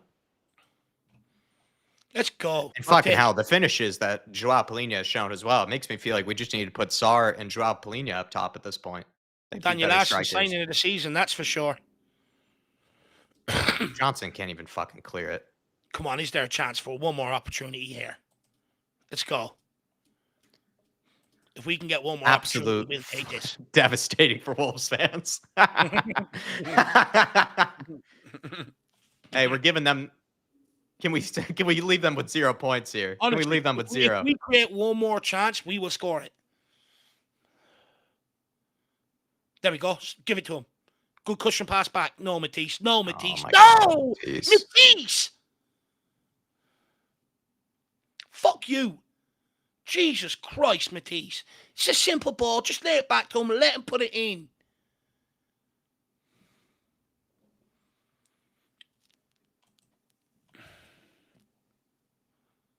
Got to get it forward. Got to get out of your feet, man. Got to go forward, Wilson. Get it out of your feet. There we go. Out of your feet is what? Hell, man. That is shocking. 2 times in a row, bro. What a challenge from Romero again. 2 times in a row from Tell. Oh, great flick. Go on, Sar. 2 times in a row from fucking Tell there. That's shocking. And Odegaard, man. What the fuck was Odegaard doing? What did Odegaard think he needed? Oh, Jesus Christ. That was infuriating for both of them. You have to get it launched.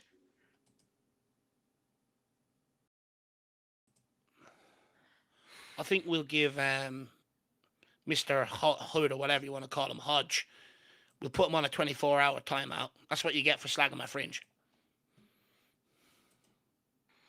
Jesus Christ. Probably one of the most disgusting performances you hope to see all season. I don't know if we can get much worse than that, but I'm actually impressed that Spurs did actually get something out of it because it just looked like we were never going to score this game. It really didn't. I mean, where do you even start to break it down? To be honest with you, we got away with it. We Forgot to even absolutely change the got away with score. it. Look, there's no positives from this game. Like, we can sit here and say, show character.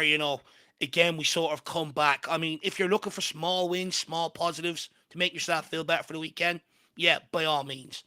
But this is a shocking Wolves team. They created absolutely fuck all against us. Their goal came off a slice of luck. But we robbed them today. We didn't deserve anything from this game. From minute one, we were piss poor. Players not executing the basics. Simple balls being rolled into them. They're taking touches that are going up in the air. Passes being misplaced left, right, and centre. And to be honest with you, for a good portion of that second half, we couldn't even get close to Wolves. They were just popping it around us left, right, and centre. We did not deserve anything from this game. However, to upset people like Steve, who are blocked for 24 hours, this is why I like robbing something from these sort of games, because it just winds them up. It absolutely sickens them. However, not good enough from Tottenham Hotspur. Severe problems in terms of that attack line. We should be creating chances and carving these guys open. We didn't create a good deal today. We relied on a bit of brilliance from João Paulinho once again. I mean, the fact that this guy is almost is he the club's top scorer now at 4 goals? I mean, is absolutely a bad indictment of how poor our front players are. Nowhere near good enough. And this game, all bears their responsibility of how shit they were going forward. That's where the collapse started today. When we were in possession for a little while in the first half and we were getting going, we're putting good balls into the box from Mo Kudus and all. We just couldn't. Everyone in them 4 players today, that final ball. That final decision, everyone just makes the wrong decision, and it's absolutely calamitous.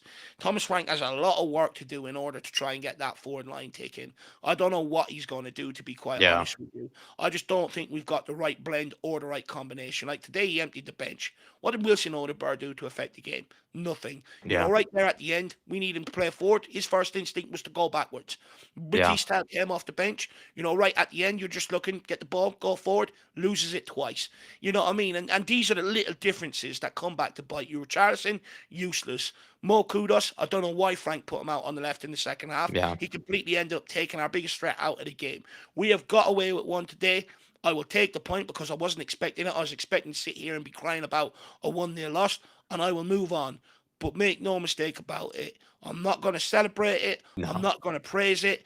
And there's nothing really worthy of taking from this game. We just take the point and we fucking move on to Tuesday night. Completely agree with a lot you Drop. said there. I really agree with a lot you said there. I think the only thing you could salvage is that everyone else has, I guess, has dropped points tonight. So did we. This was an absolute must-win game. Must-win game. We 2 points dropped. We got a point where maybe other teams hadn't, this weekend, which I don't know, maybe at the end of the season could end up benefiting us. But this was a must-win game for us. And frankly, we kind of deserved to lose, or we just played that poorly. I'm not going to make a case for us that we deserved anything really from this game. Maybe you could argue we had a few chances in the first half that we could have done better with. It's not like we were absolutely blowing them out the water, though, in the first half. I just think if we were a more clinical team, more of a devastating team going forward, maybe we would have been able to salvage something in that first half and then hold on. But damn, that was some of the worst football we've seen all season by far. And it felt like it was a bit of a trend because this kind of thing was happening in some of the previous games where Spurs were creating very, very little.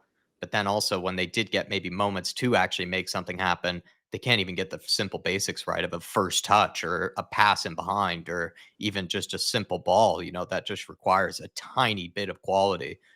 The little bit of quality we got ended up with a goal with Pop Montasar, layoff, and then a João Paulinho incredible finish. But Spurs had much easier opportunities in this game to try to actually create a goal there. And it's amazing that we actually showed that goal towards the end, which was an amazing fucking goal. But there were so many easier moments to create a chance like that in this game that we just simply couldn't. It was just so devastatingly poor. Today isn't about picking out positives. Today's a learning curve. Mentality still needs a lot of work. There was a chance to go second there, and like Tottenham teams in the past, they bottled it. So that's a learning thing. The mentality isn't as good or as rock solid as we would like it to be. There was a debate between Porro and Spence, and in the pre-match build-up. I think we got our answers today. Pedro Porro has to play, and that's why he keeps playing. I sort of alluded to it. When he okay, it wasn't the best today, but his first pass, forward, direct. That's what he offers you. So I think we got our answer why he continues to play every game at right back. He has to play there. It's as simple as that. I think we also learned that Papa Matasar has to start games of football for Tottenham Hotspur. Can't afford to take him out of the team. I get he's not this creative genius that everyone wants him to be, but I'm not being funny. Neither was Xavi Simons. We paid 65 million for that fucker. He done fuck all today in terms of creativity. But what Papa Matasar does give you is just hustle and bustle. Finds a way. Right place. But we could sit there and say, "Oh, but Dave, why are you praising him for that? It's such an easy layoff." You go back and look. I think it was Bent. Someone had a pass to lay off to Bentancur, and I remember saying about it at some point in the game. Why is he not just definitely laying that off to at least give him the option to shoot? You're firing it at the guy, which means he has to take the touch. It is a perfectly weighted pass that allows Paulini to go and strike that first time. So I think there's a lot of valuable lessons. Also, Xavi Simons, the height that this guy's come with was the same height that Matisse Tal came to Tottenham Hotspur with.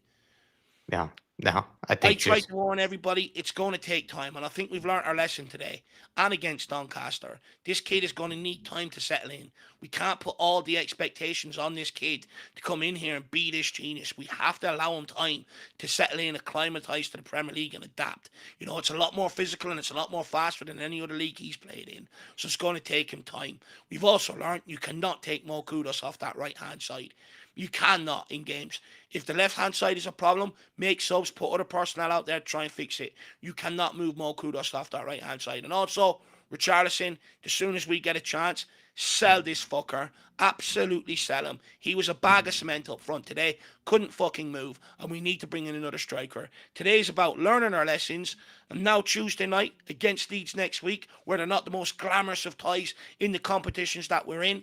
Let's see if they've learned their lessons. But we got fucking dead lucky tonight. Yeah, no, seriously. Jerome saying, Joao Palhinha has been my signing of the season, yet horrible performance still, and said this before, we are getting results, but the football is not great at all. And then Rohan saying, completely agree.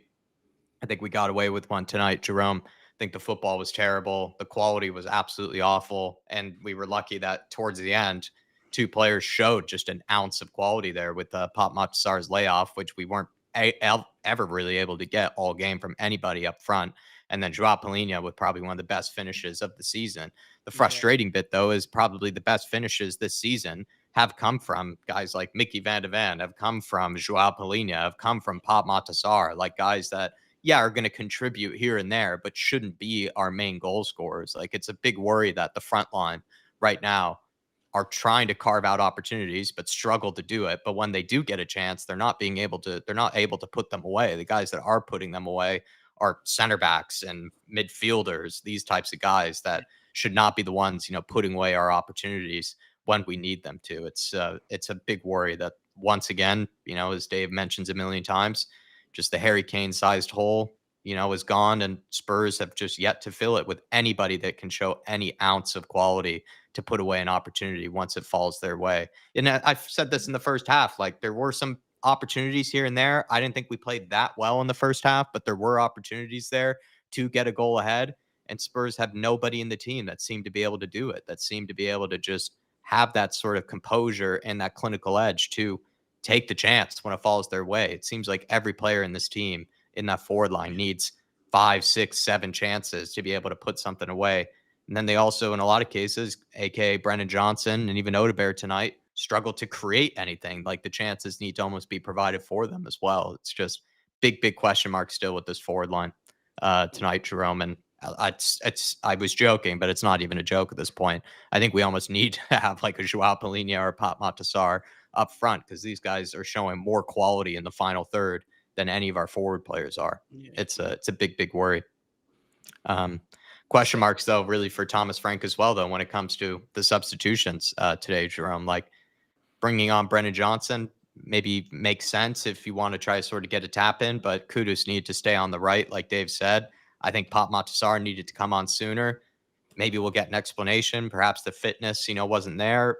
Hopefully that's the case, because I felt like, taking off, Bergvall as late as he did. It's just question marks over the substitutions in this one. And Odebear, I think maybe made sense initially, but he didn't take advantage of his opportunity. It just felt like, the substitutions also could have been done probably sooner again by Frank. Like he waits until the 60th minute. But, the fact that he even took Xavi Simons off at some point maybe showed that he knew that even Xavi Simons was having a stinker, out there. So Thomas Frank, I think, bears a lot of responsibility in the second half. The first half, I think, falls more on the players because the first half, we weren't that great, but that was more just down to such a lack of quality. But then there were some chances here and there that I felt like Spurs could have shithoused, a 1-0, 2-0 lead in that first half. And then maybe this wouldn't have been as ugly as it was, I, to be I, honest. I do think there needs to be questions asked of Thomas Frank, though. I get, like, Second half, especially. no, but in general, over the last 2 games, though, Jack, I think, not starting Xavi Simons against Brighton, I think, was a poor decision. I think that come back to bite us on the day because Xavi Simons came off the bench and changed the game. I think he cost us points that game. I think not playing Pedro Porro today, playing Papa Matasar from the off today, I think has come back to bite us as well. I think, there needs to be sort of questions that is he over tinkering with the side? At the end of the day, even the forward line, it's a forward line that's struggling. At some point, you got to put out some resemblance of consistency across that front line and stop chopping and changing. But I would argue some of the changes that he's made to the lineup has cost us points the last 2 games.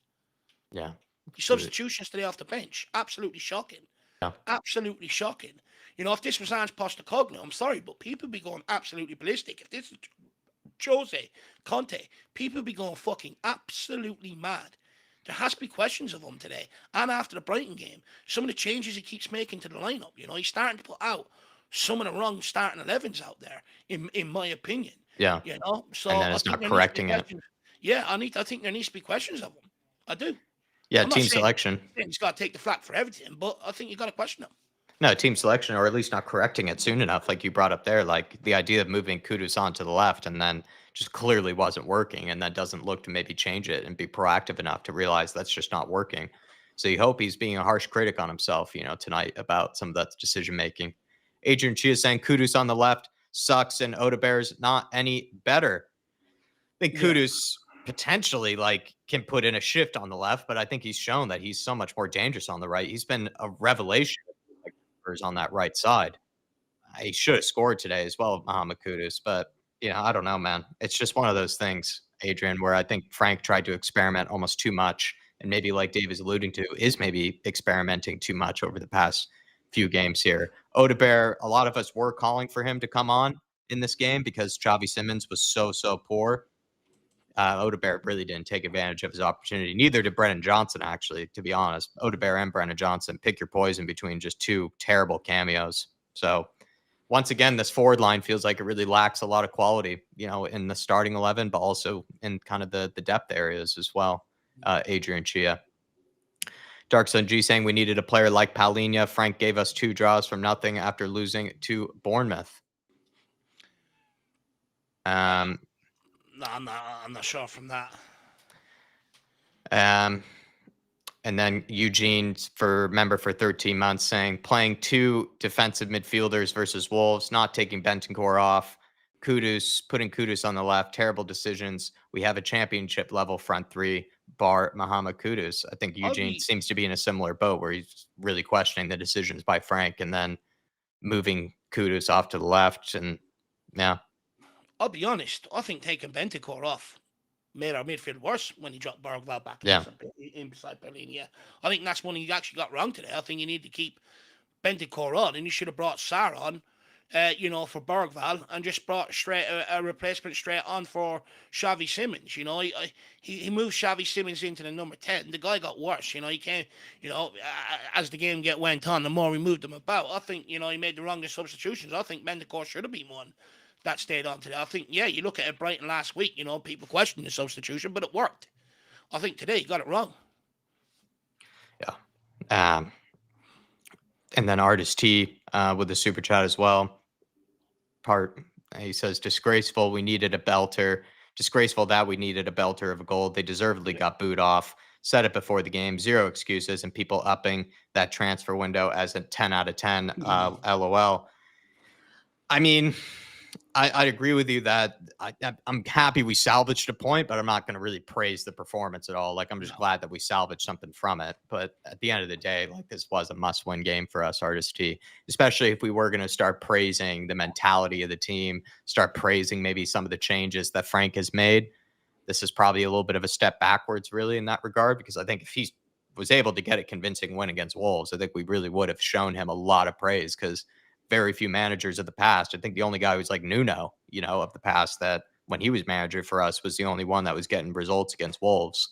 So it's a similar trend that Frank has continued here. And I think the scarier thing about this one is that this Wolves team is probably the worst Wolves team that we've probably ever come up against. And we showed absolutely nothing against them, really.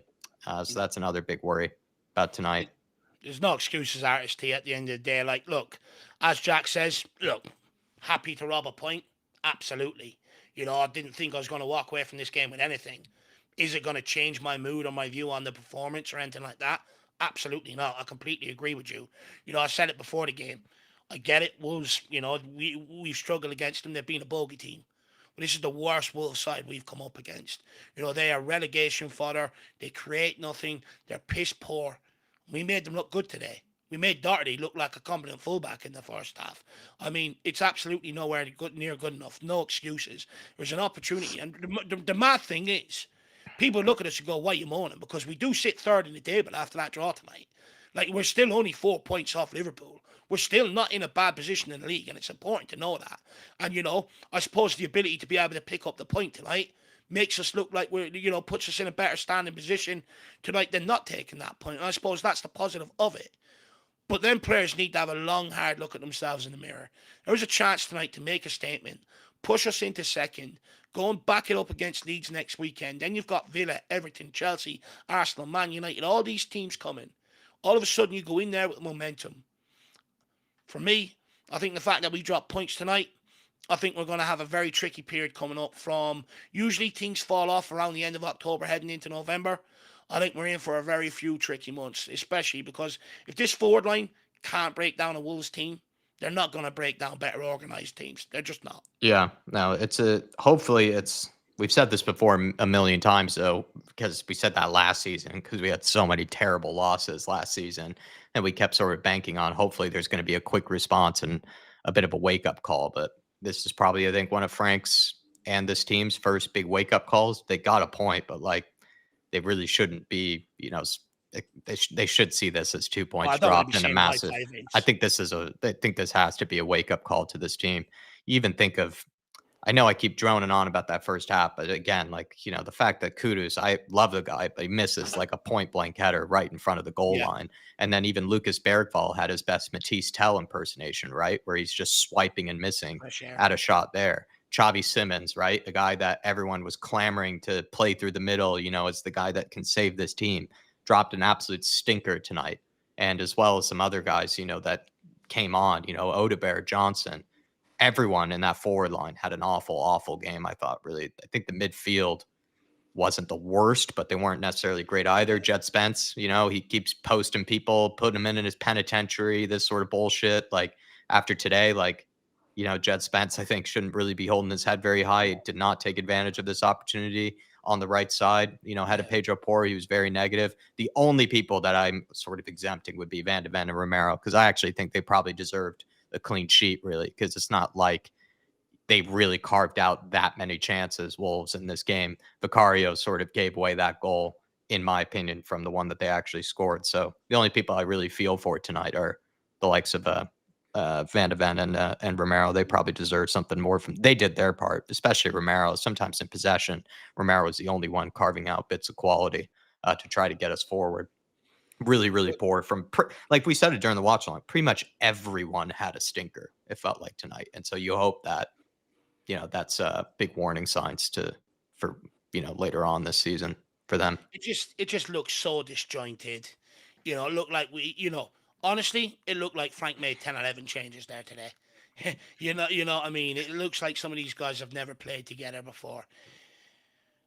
I, I would say enjoy being third. I think we're in for a tricky few months ahead, a very tricky few months ahead. And I think third could be as good as it gets this season after today's performance. I had so much hope and optimism coming in.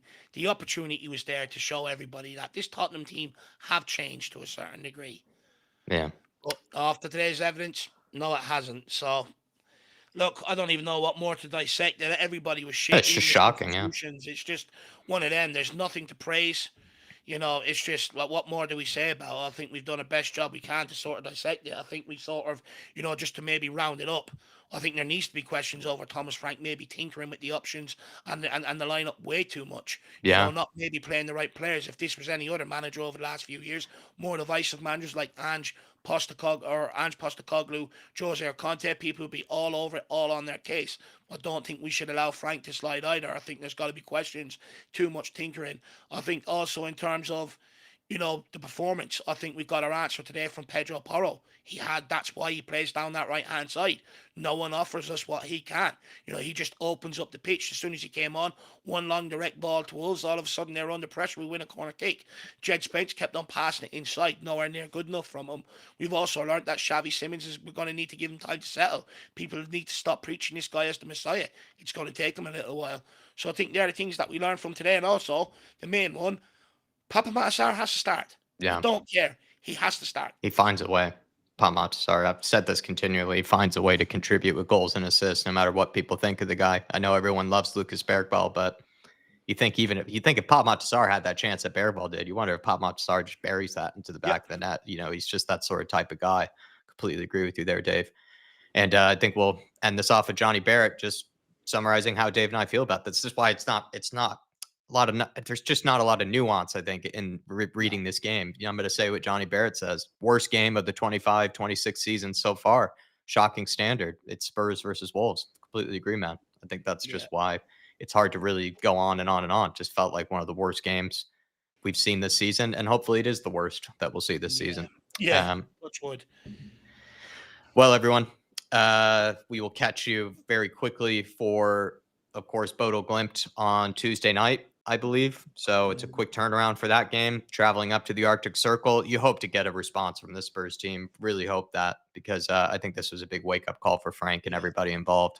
And, hope to pick up a win, because this was really, really awful. And the warning signs have been there, I think, with some of the performances before this, to be honest. And hopefully the players notice that, and Frank does as well. We know he says he's his own critic. He likes to be hard on himself. So let's hope that he really is after this one. Curious what he has to say after the game in the press conference. We'll see you all next time. Thank you for all the support as well. Thanks for picking us as your watch-along destination. Thanks for all the members for supporting the channel. Thank you to Artist T. Thank you to Jerome. Thank you to Dan Coys. Big up to you, Dan Coys. Tal Ahmed, Ian Cook, Adrian Chia, James Coffey, William Nix. Big up to you, William Nix, fellow Yank, fellow American, and Adrian Chia, as always. Thanks for getting up at crazy o'clock in the morning, Adrian Chia. And thank you to Eugene as well. Appreciate you guys. Thank you for the extra added support. We'll see you next time, everybody. Come on, you Spurs. Thomas Frank. Take a look. Take a look. See everybody. Third in the table, though. Yeah, that's fair. That's what some people are saying. Looks good, at least. Well, some people are saying maybe we just can't get too ahead of ourselves. Some people are saying Sunderland are third or fourth in the table, which just shows how bonkers. Yeah, but everyone's, I guess, had a stinker so far this season, but let's hope we don't have too many of these. Big up, everybody. Find my positive this weekend. That's what I'm holding on to. Yeah, I mean, if we get a good result against Bodo Glimt, I think we can hope to forget this one. Yeah. See you next time, everybody. Come on.